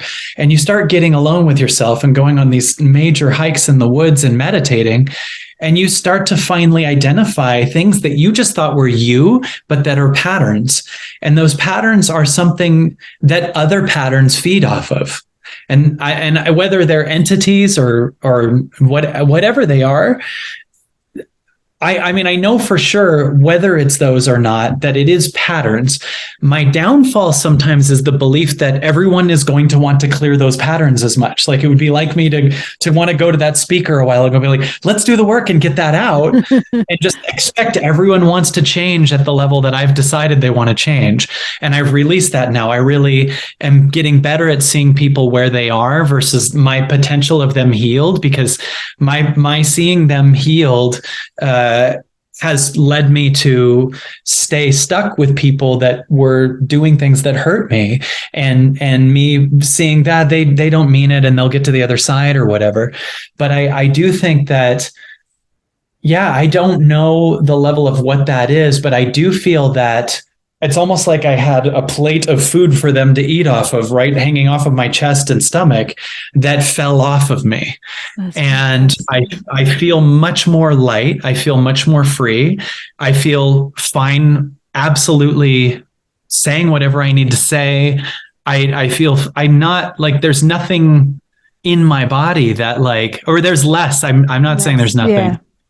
Because I've always learned there's more. Like, as long as we're alive, there's more, but do you think now moving forward, I mean, I was watching a video again last night and I was like, there's more stuff that's going to come up, right? So do you think now I mean, like, of course there is. Do you think the way forward is to just always be brutally honest and now explore intentionally other things? Or do you just believe that you're just going to go with the flow and as it rises, then you tackle that thing? Does that make sense? Because sometimes people want to know how to heal themselves, because my mantra is go within, stop dealing with the external world. The external world, the news, the politics, and all of that is a distraction from yourself. So do you think your process moving forward, are we going to get more of this from you, this raw kind of tackling things brutally head on? My number one intention is to merge with my soul, no matter what the cost. That's my number one goal. If that says I have to end my career to do that, that's fine. If that says I have to say something out loud, that's fine. I notice that life always changes the lesson. In other words, the technique that I will need to release the next thing, I probably am unfamiliar with, otherwise it'd be out. And so I feel like, yes, what I gave on the video last week was the highest I know. And I do look at it and go, I can see there's more in there. And I feel like one shift that I've learned that is so big is switching from talking to listening. Like, even if I'm talking, that I'm talking from a listening versus from a protection of the ego, from a please see me. But I think that the biggest takeaway is that the universe is talking to me, and it wants me to listen more than it wants me to. How I interact with human beings is a byproduct of my listening. And it's not like everything. I think that we have an old habit of the only way you can clear stuff is with each other. And then you have to process everything through everyone else's egos.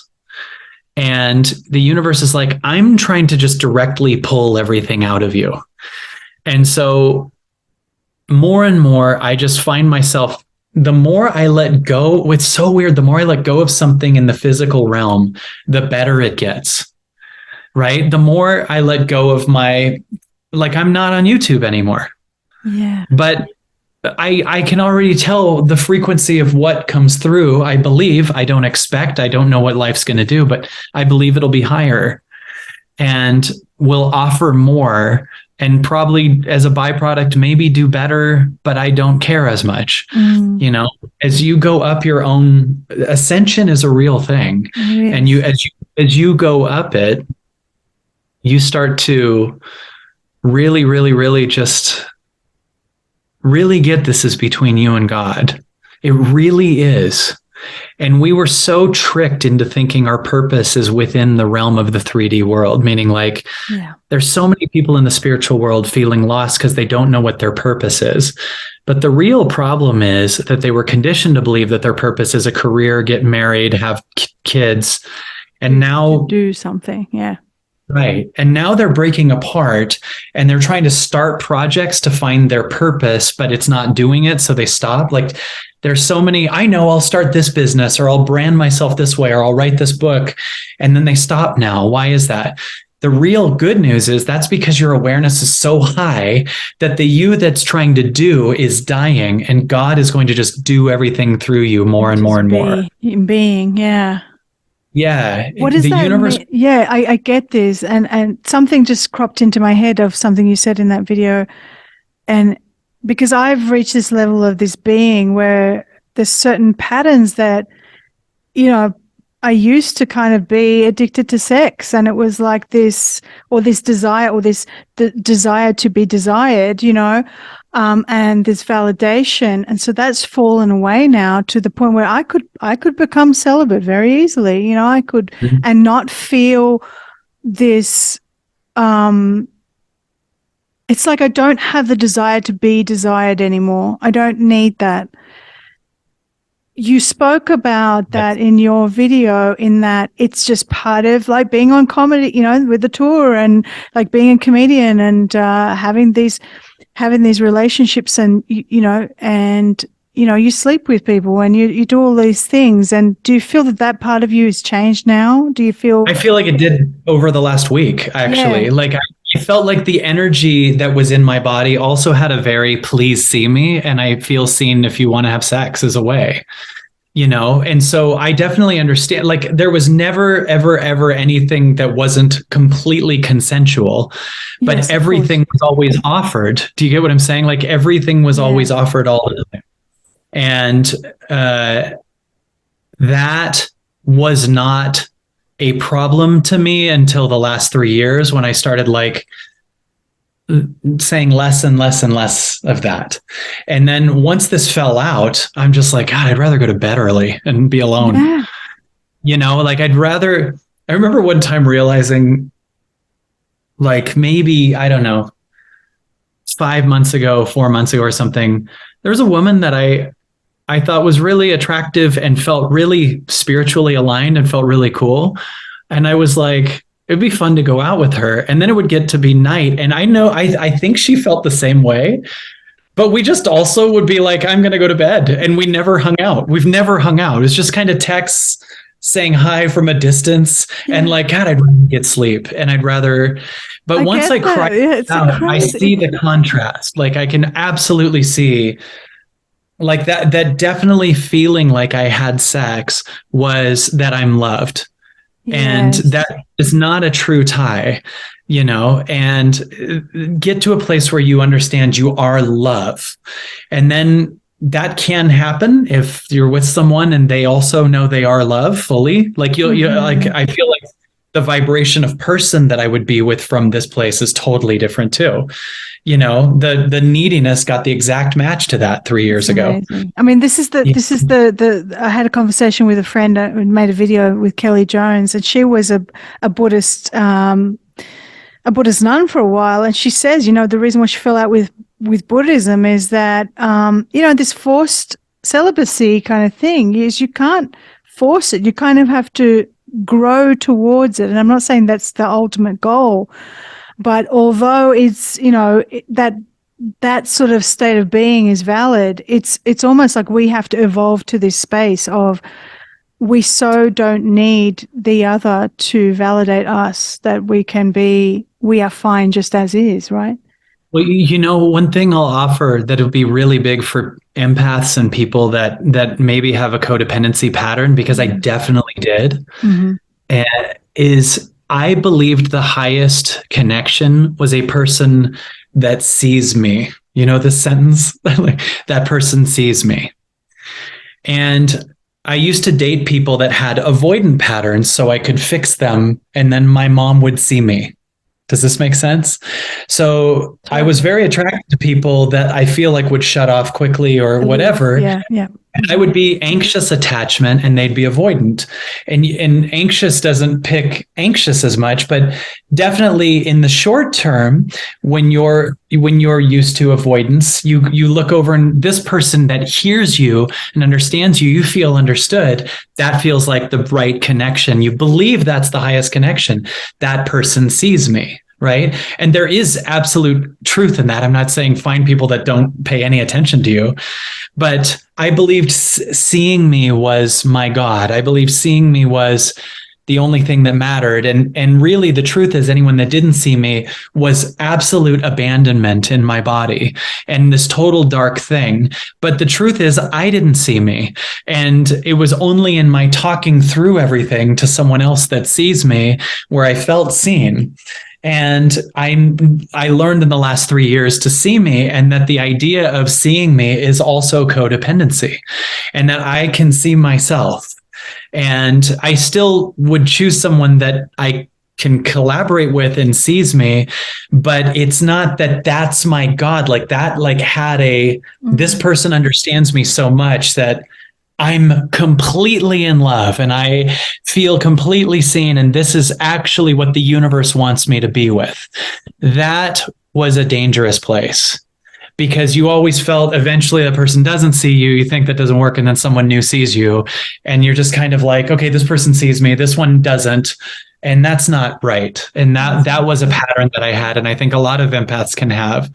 Absolutely. Where it's like, you get what I'm saying? And that was totally. I get that. That was my 20s and 30s. And, but this is a part of the ascension process, is this evolving of relationships, brand new relationships. I mean, I'm seeing more and more people living apart and quite happily, but being together. And this whole idea of non-codependency and being and honoring each individual, rather than just like you still work together as a unit, but allowing the other to be themselves. And that's part of that breaking away from codependency, which is so pushed in this world, right? It's just that the whole world is all about that, being seen and being validated. I think that's way more what the universe wants. I feel like the way that we conditioned ourselves to be like, the way we see love through movies and love songs and everything is really gross.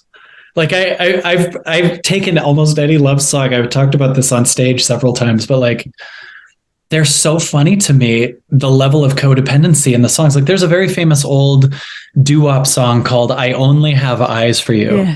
Yes. You know that song? Yep. And the guy says, are the stars out tonight? I don't know if it's cloudy or bright. Now I picture being this woman, and the guy is so obsessed with her. He only has eyes for her that he doesn't know if there's stars out. Now picture being on a date with this guy. Like he's just like this with you, at one point he says, I don't know if we're in a garden or a crowded avenue. I just picture them in the middle of the street staring at her. And she's like, let's let's get out of the He's like street. so consumed by this Just woman. like staring at her like that. That would be a horrible relationship. And we're watching, hearing the song like it's so beautiful. And and it's Frank so Sinatra's "I Got You Under My Skin." I mean, God, Yeah, that great. whole That's what I'm trying to shed. Like, don't do that to me. And the way that it's like you're the answer to my life and you're the one and you complete me and all of that crap really did a number on us. And everything that we feel pain while we're letting go of is attachment. And our problem is we call it love. And we go, I miss them. I love them so much. It hurts. That's not love. That's attachment.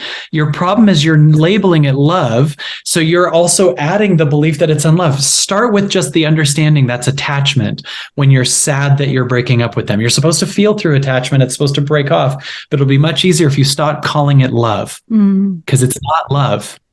And the ultimate goal is sovereignty in all things, right? Well, yeah. I mean, attachment is you're my God, not I am, not God or the now or anything else. It's just like gross. And they're the answer to my life. That is a lot to put on someone, and yeah, it's just it's not pure. It's not the real thing, and that's why the same people that fall in love often have domestic violence and dark issues and all this like rage about the same person. It's because a big quote of mine that I've had years ago that still works here is nobody has ever broken your heart. They broke your expectations. And by breaking your expectations, they get you closer to your heart. So no one broke my heart. The woman that posted that crap didn't break my heart. She broke my expectations. And boy, did that get me closer to my heart. And I truly, not in some vengeful way, like, thank you. Thanks for that. Like, sincerely, thank you for waking me up to what I am. That was needed. I love it. And I'm so grateful for this dark crap that I went through that got me to my soul much more than had I just kept going on a trajectory of being more and more famous as a speaker and look how big the rooms are and everything. I don't like thinking about what I would have become had that not happened. Wow, that's fantastic. I'm so grateful for you, and I'm grateful for this journey that you're sharing with us. And every time I hear you or I speak to you, I learn more and more, and I'm really grateful for that. And I hope that people can understand from this why exactly it is that you did what you did with your video, and that why it is so brutally, so this brutal honesty is absolutely important in the releasing of the old stuff in order to allow the authentic self to emerge. And I can see that in you as I'm talking to you. There is a lot more real Kyle, and not just this real Kyle with some guarded stuff. I can really see the real Kyle coming through. I didn't know it was guarded. Do you remember when we did the last podcast and I said to you, I said to you later, there's a thing I want to tell you about that I went through? Yes. And I said that privately, and then we never got into it. Never got into it. That This was the thing. Were you afraid? Yeah. Just touching on that, were you afraid that I would find out and then not respect you? It's not that I was afraid. There was always a fear of like what people will be, but I felt your authenticity and I felt you, but there still is like, I don't know which way you're going to go. I don't know which way, I don't know. Like when you're doing a thing you had done a thing on false light speakers. And I was like, great, you're going to find this shit and think I am one. And like, and you almost want to get ahead of him and be like, I got someone who is, and then I went through a lot of that. Like, that was like, okay, I learned who's the me that's correcting that. That's why I was like, I'm going to let this just like, I found the me that wants to fix. There's a frequency in me that wants to fix that died in this, like that wants to go in and I could talk some more on this, because I can see in me as I'm listening to you this desire to be heard and the truth to be seen, because just like you, I've had this false accusations against me, and I always want to correct that. And I don't know if it was childhood stuff where, maybe my brother blamed something on me or my sister blamed something on me and it wasn't true, or whatever it was. This whole notion of not being seen for the truth is major, and I can see that. I can see, like, in the audience members, they write a comment and they'll accuse me of something that I didn't do, and they'll go, "You called out this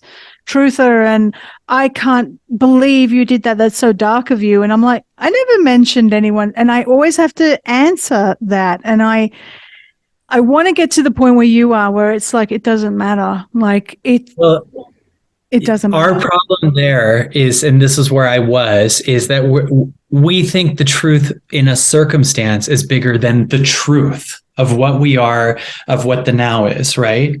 Yeah. And that thing, I've always had that's like, no, that's not what happened. This is actually what happened. That truth is the truth. That's not the truthiest truth. I mean, even our memories are often wrong. Have you seen the stuff like eyewitnesses are totally wrong? Like they've done things on these show like Brain Games where these people were like, they had a fake robbery happen in front of a group of people and be like, "Tell me about his hat. Tell me about what he looked like." Everyone was wrong, So like, even when we're getting to the truth, there's always stuff skewed in there and not even accurate or what the intention was. But at the same time, that's not where real truth is. That's just passing shit that at one point won't matter anyway.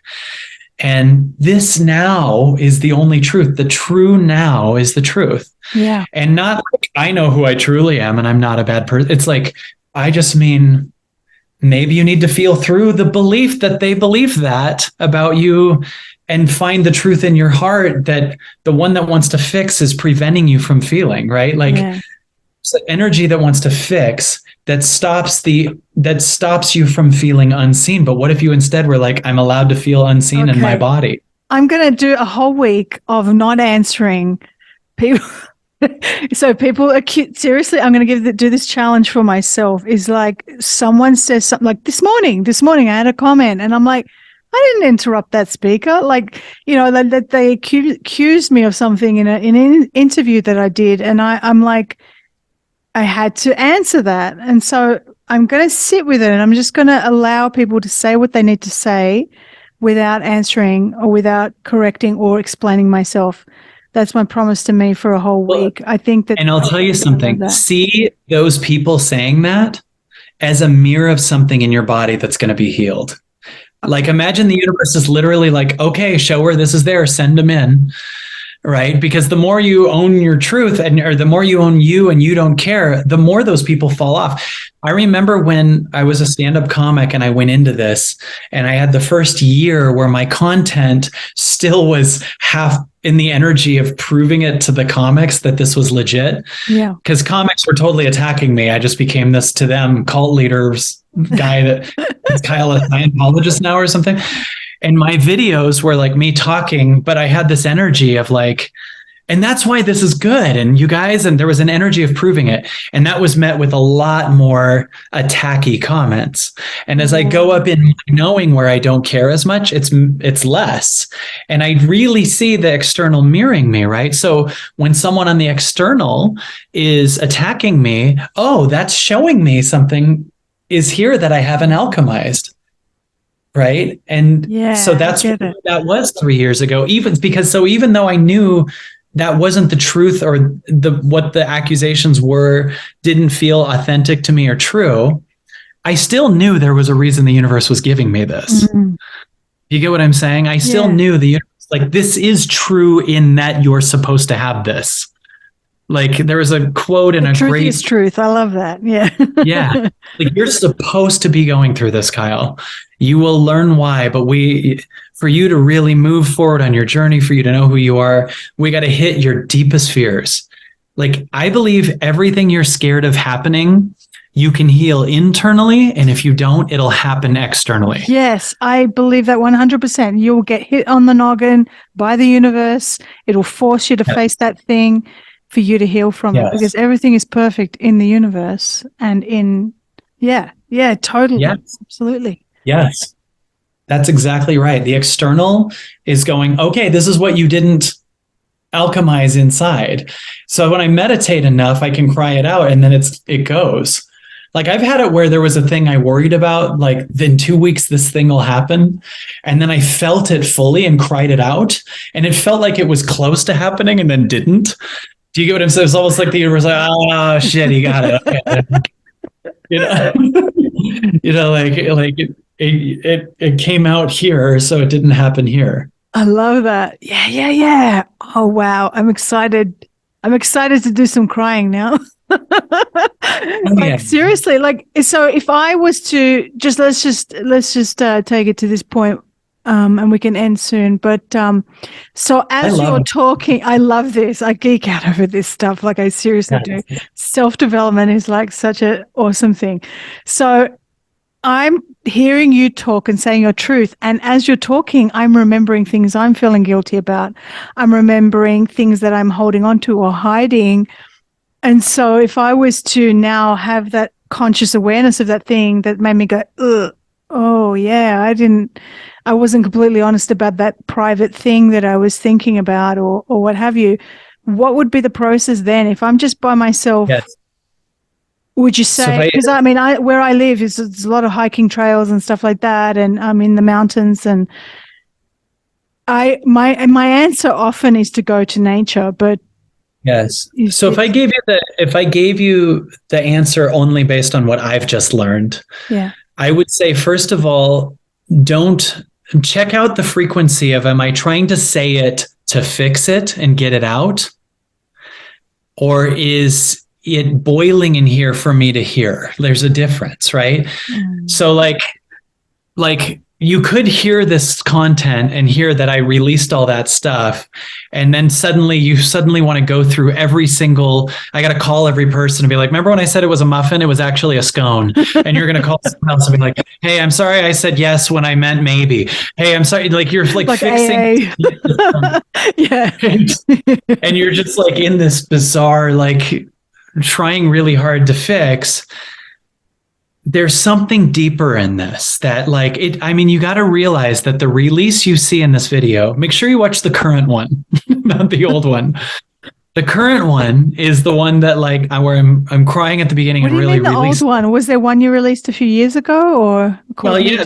Well, I was doing my membership site, and then like I'm sitting here coming out of a suicide ward, and then and everyone's like, "You got to do a call," and I'm like, "It's not the one that the guy ripped from your channel," and then that's the one I'm talking about. Okay, not that one. No. We go to go. Yeah, don't watch that one. Watch the current one that's on my channel because they're different. That one is just me sitting there, shamed, embarrassed, and just going like trying to get an apology out while also not having any ability to process this yet, and on the verge of suicide, trying to own it because everyone's screaming own it, and not knowing how to do it, like not knowing even what I feel. Like if I really was honest back then, I'd be like, I am in shock and have no idea how to respond to this, and I need time. That's what the old video would have been. Yeah. It would just be like, I know that everyone wants, if I could have like in that time, I'd be like, I don't know how to respond to this. I don't know at all what to do, but I know that life has got something for me. I just don't know how to respond right now. And I'm going to need you to be patient. That would have been the most courageous, truest thing. Instead, it was like, okay, you got one person saying, make sure you say it this way, and another person, and you're just like trying to address this thing, but you don't know what the hell to say. Numb inside. Yeah. You're numb inside. Yeah, that's an old, stupid one, and it's supposed to be there because it is. It serves a purpose too. You allowed it, you let it go. But now, what do I do now? I've got this thing in me, like an old guilt that I have, or something that I haven't addressed, and maybe I've lied to myself about it, and I've told myself why I did that thing, but there is still. So I would say right here, I want you to picture that it's starting to simmer. There's a seed there, right? When you don't know what to do, do nothing is a famous quote, but it's true. When you don't know what to do, hear it for a while, like really hear it. Like it wants to be heard. Get okay with feeling triggers and pain for a while without any fix, without any addiction, without any like numbing. Like triggers are an unseen child in your body. They are patterns, right? So there's guilt, you were saying. Well, okay, Guilt is, I shouldn't have done that, maybe. Guilt is these different things. Now, you can spiritual your way out of it and being like, I should have, but then not do any feeling of it. But you actually should have done that because you did. But you did the best with the awareness you had. And so, like, let it be there in your body and let it feel loved. Now, the old you and I that wants to be seen believes that the only way to release that is to tell someone and they make it okay.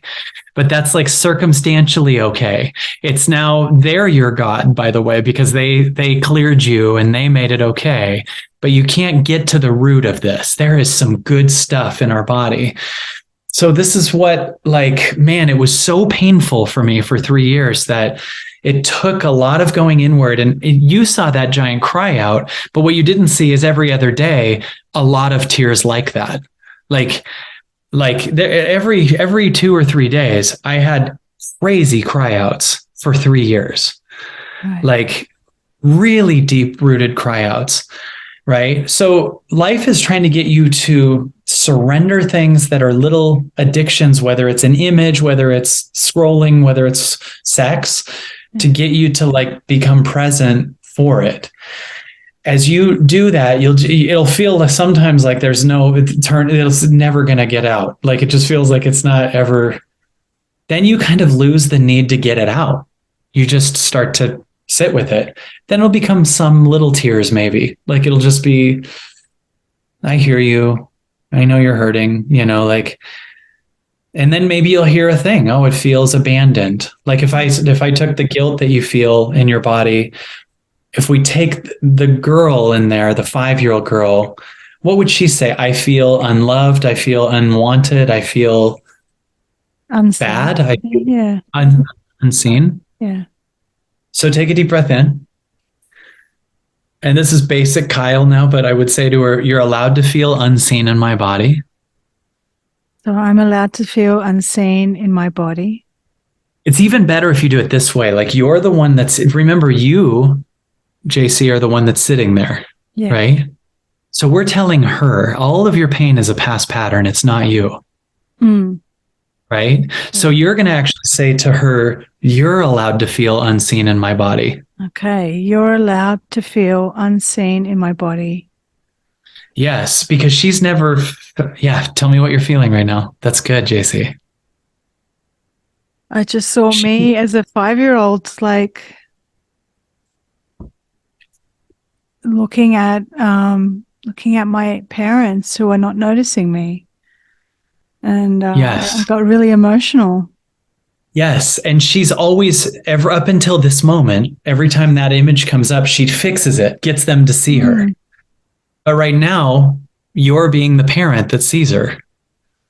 Right? You're actually saying, even if you feel unseen, I'm here. That's unconditional love. Right? So instead of fixing it by the people that are accusing you of something, right? Like that people that are shaming you now see you. Who gives a shit? Right? Like you're actually seeing her directly, and you're not making her existence based on your parents who were full of more ego seeing you. Your parents just like be with the idea they'll never see you. Yeah. Like, could you be like? Oh yeah, I came to grips with that a long time ago. Yeah. But there's even a spiritual level that still exists there, right? Like she's still fighting for them to see her. Yeah. Right. So what if we tell her, mom and dad will never see you? I mean, mom and dad will never see you. And it's okay. What if we even say mom and dad are allowed to not see you? Mom and dad are allowed to not see you. Good. That's love, right? You're even freeing your mom and dad. Like they're allowed to not see you. Because there's a part of me that's still trying to prove myself to my mother in particular. Yeah. I think that's why I work so hard, because she's like a CEO and she's, she's a hard worker and she's successful. And I can see that. And what do you think? What do you think your mom's inner child would say? Like if she does all that success, what's your mom's inner child say? I feel. Oh, she's running from something. That's what I feel. I feel like she's running from the version of her that is less than Hmm. what her expectation is, or what. What if you're carrying that? Like, what if you're carrying your mom's inner child? And what if you tell your mom's inner child in your body, you're allowed to feel less than? Oh, man.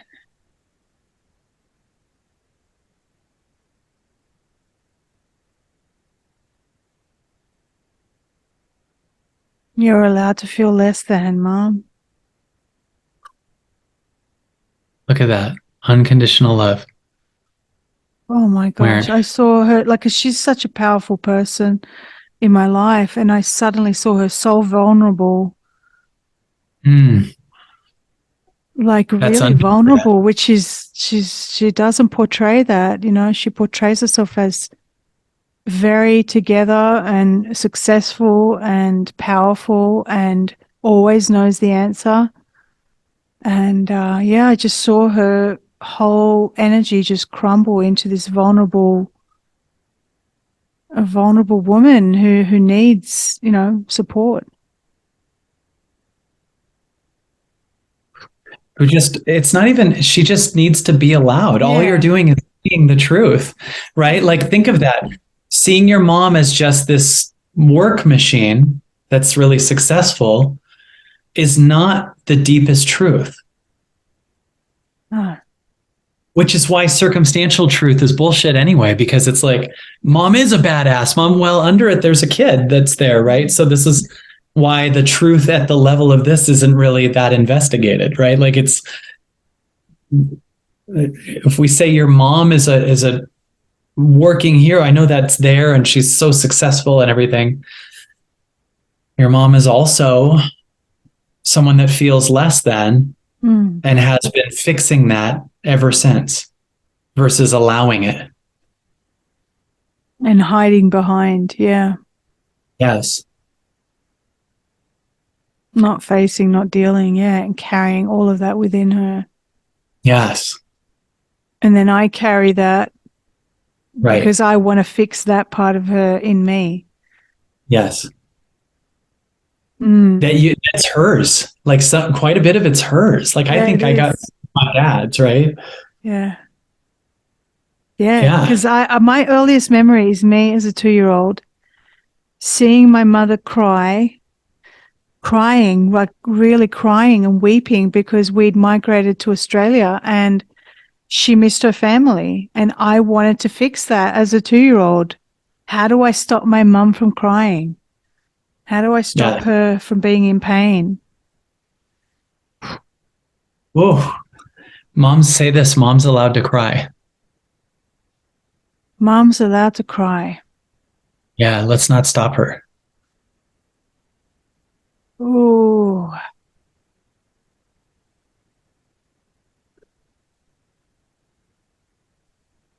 You've been holding her release. And trying to fix other people now as, compensate. Yeah. What's that feel like? Just mom is allowed to cry. Like, have no grab on that. Like, see, your Mm. person that is fixing this poor little girl in you that has to fix mom's cry. I hope Vivi doesn't have to fix my stuff, my daughter. Mom is allowed to cry. Yeah, you're being there with your inner child now. Do you see that? Mm-hmm. Mom is allowed to cry. Just hold your girl while you just let mom fall apart in whatever way mom needs to fall apart. Don't hold her up. Don't anything. Let mom collapse. Like, let her.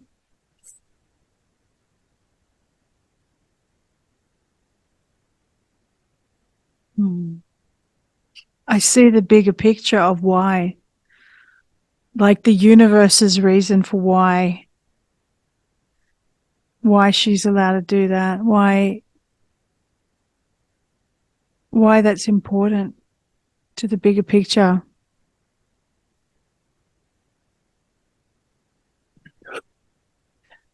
Yeah. There was nothing to fix. I'm hearing there was nothing to fix. There was nothing to fix. Wow. So imagine the little girl getting to let go of she's here to stop crying.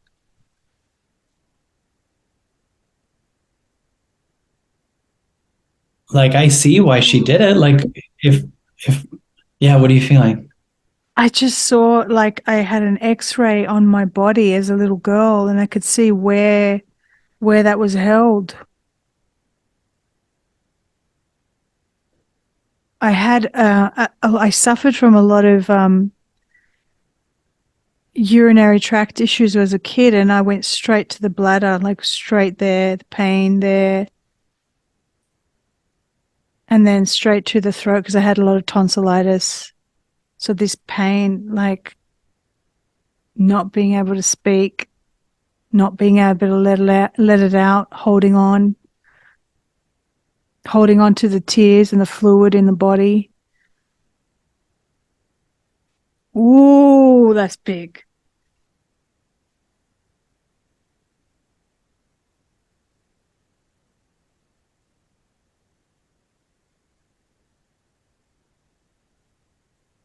You know, I woke up this morning,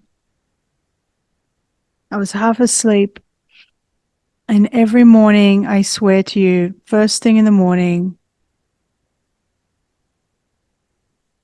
and last thing at night, I think about my weight problem. I kid you not. First thing in the morning, I wake up and I think, how do I solve this thing? How do I solve this problem? How do I solve this weight issue? I'm holding this weight. Mm. I'm doing everything I can. I'm fasting. I'm doing everything, and it's still, I'm holding on. And I woke up this morning and I said, today I'm going to resolve this. I'm going to know why. Really? Why I hold on. I'm going You said that today? Yeah. I made like a resolution with myself. I said, I'm going to learn why I hold on today, and then I'm going to let it go. Wow. So in effect, I'm holding on to fluid. I'm holding on to the tears maybe of my mother. Maybe I wanted to stop her from crying. So energetically, I absorbed that. And so everything was about holding on and fixing. Well, so if you're a 5-year-old and the woman that feeds you and houses you and cares for you and listens to you is falling apart for survival, you probably got to stop that. That's the highest you know. Yeah. And so the 5-year-old's been running the whole thing. And then when we move out of a pattern, the 5-year-old does it. It's only, I mean, literally, we're switching from our child's survival mechanism to like our 5-year-old doesn't have to run this anymore. That's who was running the show. My 5-year-old saying, "Don't accuse me of something I didn't do," is hanging out with your 5-year-old saying, "Don't cry. In fact, you called me after I cried." Yeah. Right? Yeah, I did. Right? And so these kids are and we only heal them by seeing them. We don't try to get rid of them. That's the kid trying to get rid of itself, right? But that creates a holding on energy in the body that no matter what, I'm with you. Dude, I did like a giant 90-day fasting every other day challenge and I couldn't get the weight down. I know. I was like, what the hell? I'm not eating. I'm just like I'm going, what the hell, dude? Like my weight's going up and I'm like, I don't get this. Like, I don't get it. If I ate, 20 years ago, if I ate what I ate today, I'd be like thin, This is why it's emotion. It's emotion. It's stuff. I get it. This is why the only factor isn't just what we eat and how much we exercise, because the factor of this stuff, and I believe a lot of our sickness and everything is repressed emotions that we're identified as. And everything you feel that's off that you call me, I have this weight issue, I have this pattern, I have this, I am a procrastinator, I'm a worrier, whatever, is a lie. It's not you. It's just a pattern. Everything that sounds like a limitation, every achievement, everything is a pattern. You're the space. Yeah. I am this. And then as I merge and hear the space, it goes, oh, okay, this pattern's no longer necessary. And then out of love, it just cries it out. You know what I mean? Do you know when I saw the vision of my mother when I was 2 years old, and she's there, she's crying, like really heavily crying in grief.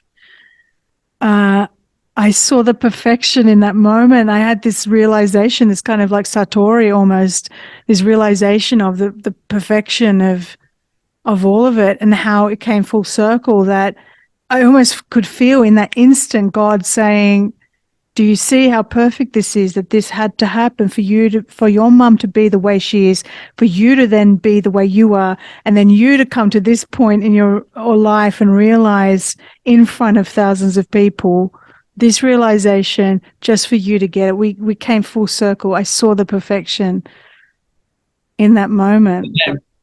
That's the other part, is the perfection that finally, after all that suffering and all that stuff, oh, that's why.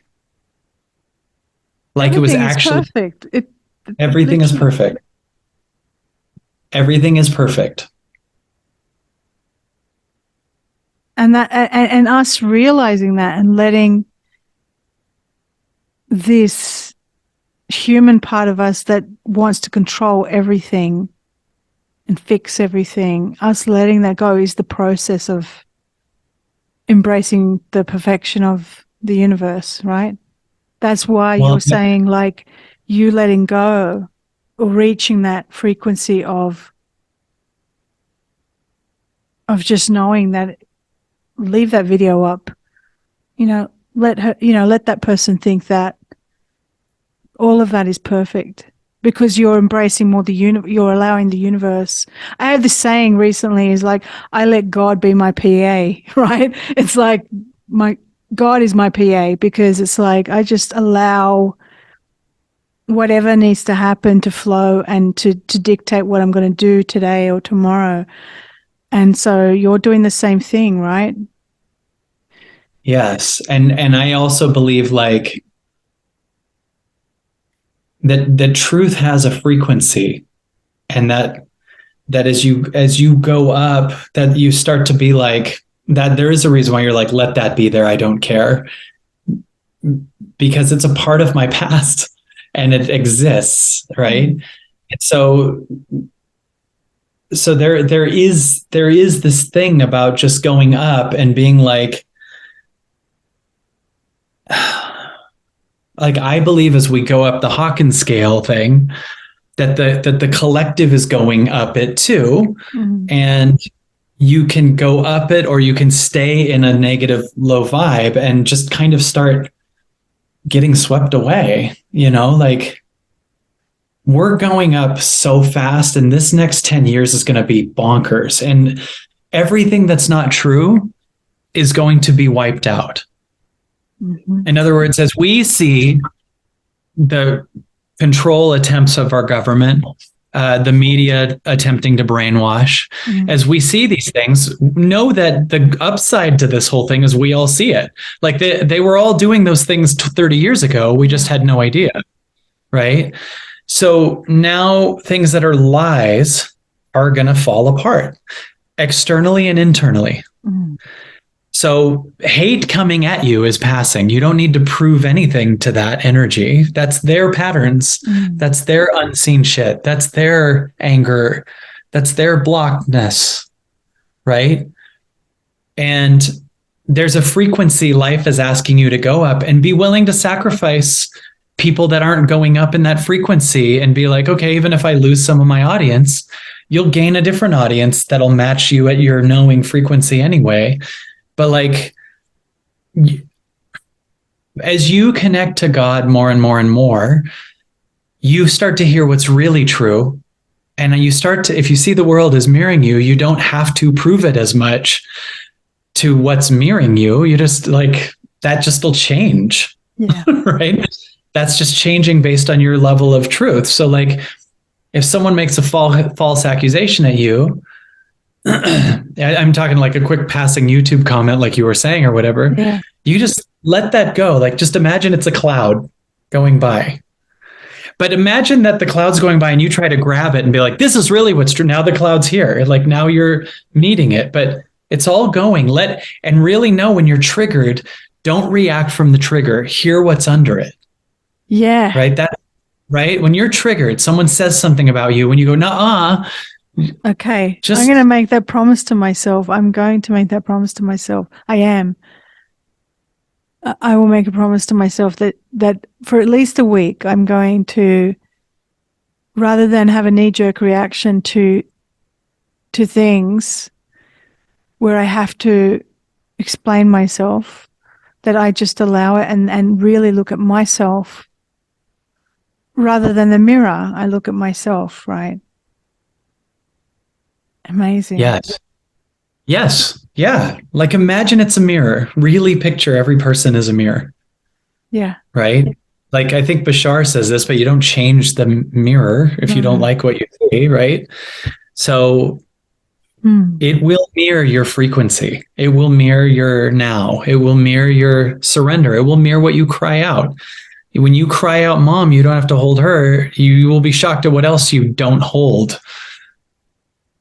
You don't have to hold it. No. The body is holding it. Everything's holding. And I think even energetically, even if she's not consciously aware of it, I am healing her in letting go. Yeah. Wow. And you're actually causing her to dissolve, because once she's seen, she can go. Mm-hmm. And so we also heal her by thanking her, like versus trying to get rid of her. Like the ego tries to get rid of itself, so it keeps itself. So if you're just like, thank you so much for holding Mom all the way up until now and protecting me up till now. Mm-hmm. Like I really appreciate the little boy that protected me through the last 3 years. I mean, he did an amazing job, like making my authenticity stronger, making me go deeper, making the content get better, building the company more while that was there.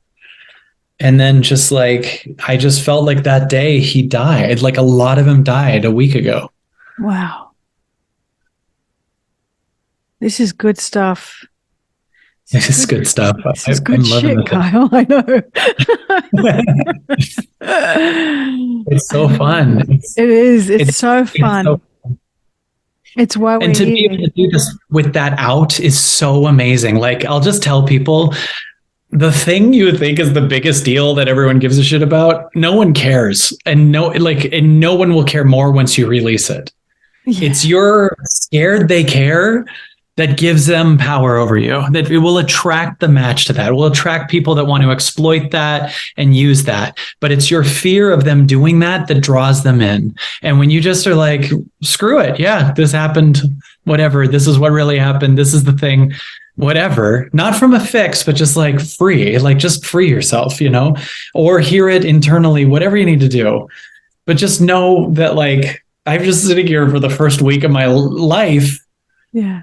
Free of that fear, free of that, like we're talking about it for hours on a podcast and like, it's fine. Yeah. Wow. Like it's so much harder doing this publicly. Like there is that other element, that other layer of it, right?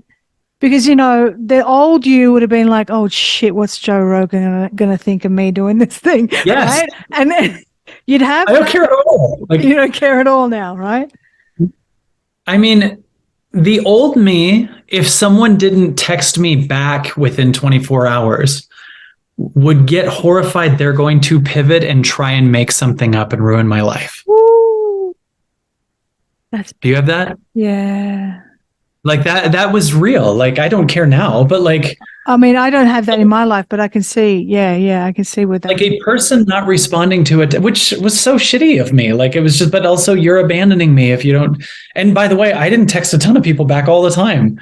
And I wasn't, but I just believed that they're going to try to falsely ruin my life. I sent you a video of me doing the spirituality with Barbie, and I had this biggest fear going, oh my God, Kyle's going to like totally lose respect for me now because of this. It is like cussing and all sorts of stuff in there. And I'm thinking he's going to think, and like, and then you didn't answer me back. So I was like for months going, oh my God, I'm sorry. Oh my God. I like Kyle totally does not think I'm cool. No. I don't you know, this is embarrassing to say, but I don't even know the thing you're talking about. Like you sent me something obviously that I didn't catch. No, you said to me to send it. You did. Yeah, it's all good. But see, there's the example. There's the example that we think something's really big and it's probably not even a big deal. Right. Yeah. Wow. Yeah. Like I've had that many times. If someone's just like, literally it'd be like up until last week, like someone doesn't text me back. They researched the thing and found like, it's just like, they now think I'm this horrible person. And it was everything. It was so annoying. Like, wow, that's amazing. What a and process. It was so paranoid. And now I'm just like, I don't care if they think that.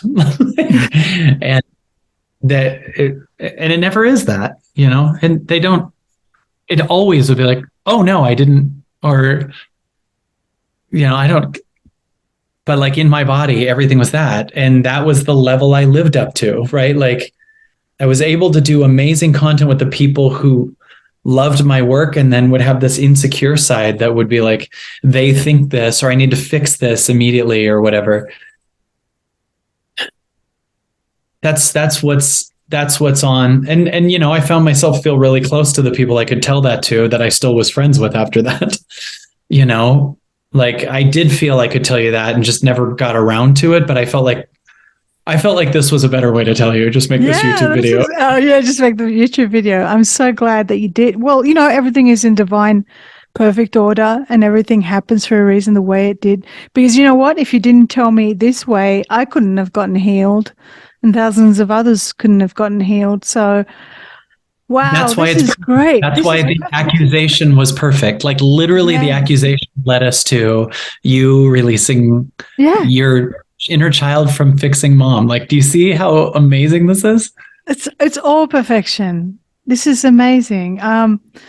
Oh, look, we've been talking for over 2 hours, I think. We need to, this is fantastic. And I'm so grateful that you allowed me to do this with you and to be able to delve deeper into the why and the process and and also have myself have this healing and the start of some more healing. So thank you so much. You do this all the time on your Absolutely Everything Pass. I'm going to put the links in the description for Kyle Cease. You can go to his website and his YouTube channel.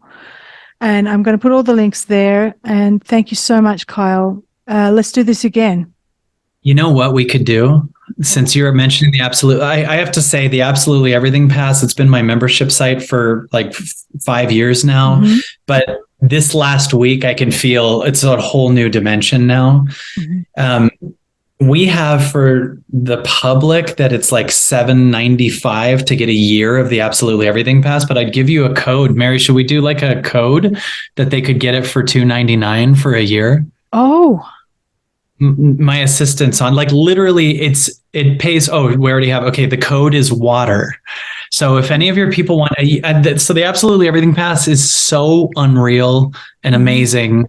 And we do live calls and I work with people. I do a Sunday Exploring Oneness call. I do a Wednesday call where I'm shifting people. We do hot seat. Every one of my past live events is on there. And I have one coming up, which is that insane one that we just did for Operation Underground Railroad. That's about to be on there. Oh, great. Each of our events used to be thousands of dollars, and now you can just get a year of all of them and me live and coaching with me. It pays for itself truly over and over and over and over again. Great. A year of it is $2.99 if you type in the code water. If you go to the website, type in water, you can have 1 year of the apps. It's $79 a month or $2.99 for a year. So yeah, Absolutely Everything Pass, and I probably got this in the way, so I can't see. what I'm doing. Yeah, fantastic. There it is. Join AEP. You go up to the top there. And you can type in water as put your stuff in, and you'll have a discount code on checkout, I am sure. And so when you go there, you pick it for a year instead of a month. Uh-huh. I don't know how to do that I don't know how to run my website. But you pick a year instead of a month, and it'll be Mary will come on, and Mary's my assistant's watching with us. Click here at the top where it says click here. Okay. Mm-hmm. Did you see that at the top? Yeah. That's okay. I took it off, but people can go there and click. Yeah. Okay. So we can check. So for a year, $2.99 with the discount code water. Literally, you're taking $500 off, basically. Wow. Fantastic. Yeah. So 2/3 off for a year. It will pay for itself over. Just don't go out to dinner twice, and you have a year of the highest level content ever. It's crazy, and it's just better and better. And I love it. It'll change your life. Well, thank you for doing that with me and taking the time out. And I'm so glad you didn't. I'm so glad it wasn't like you didn't get turned off my video when I shared it with you. Spirituality with Bobby. It was a joke. I didn't respond to that. I didn't even know. I think you're incredible. I think you're authentic and real and amazing and open and a hero of mine. So I'm honored to be with you. And I'm honored this is the first interview after that, because I feel like I'm in a different place, and you are the perfect person to talk to about it. And ditto, Kyle. Thank you so much. And a really light frequency too. Like, it's really cool where it headed. It's awesome. All that work. I mean, this is what we start to attract. All the others fall away, and we start to attract these people to us at our frequency to match as we work through this. And thank you so much. Beautiful. Thank you. Bye, Kyle.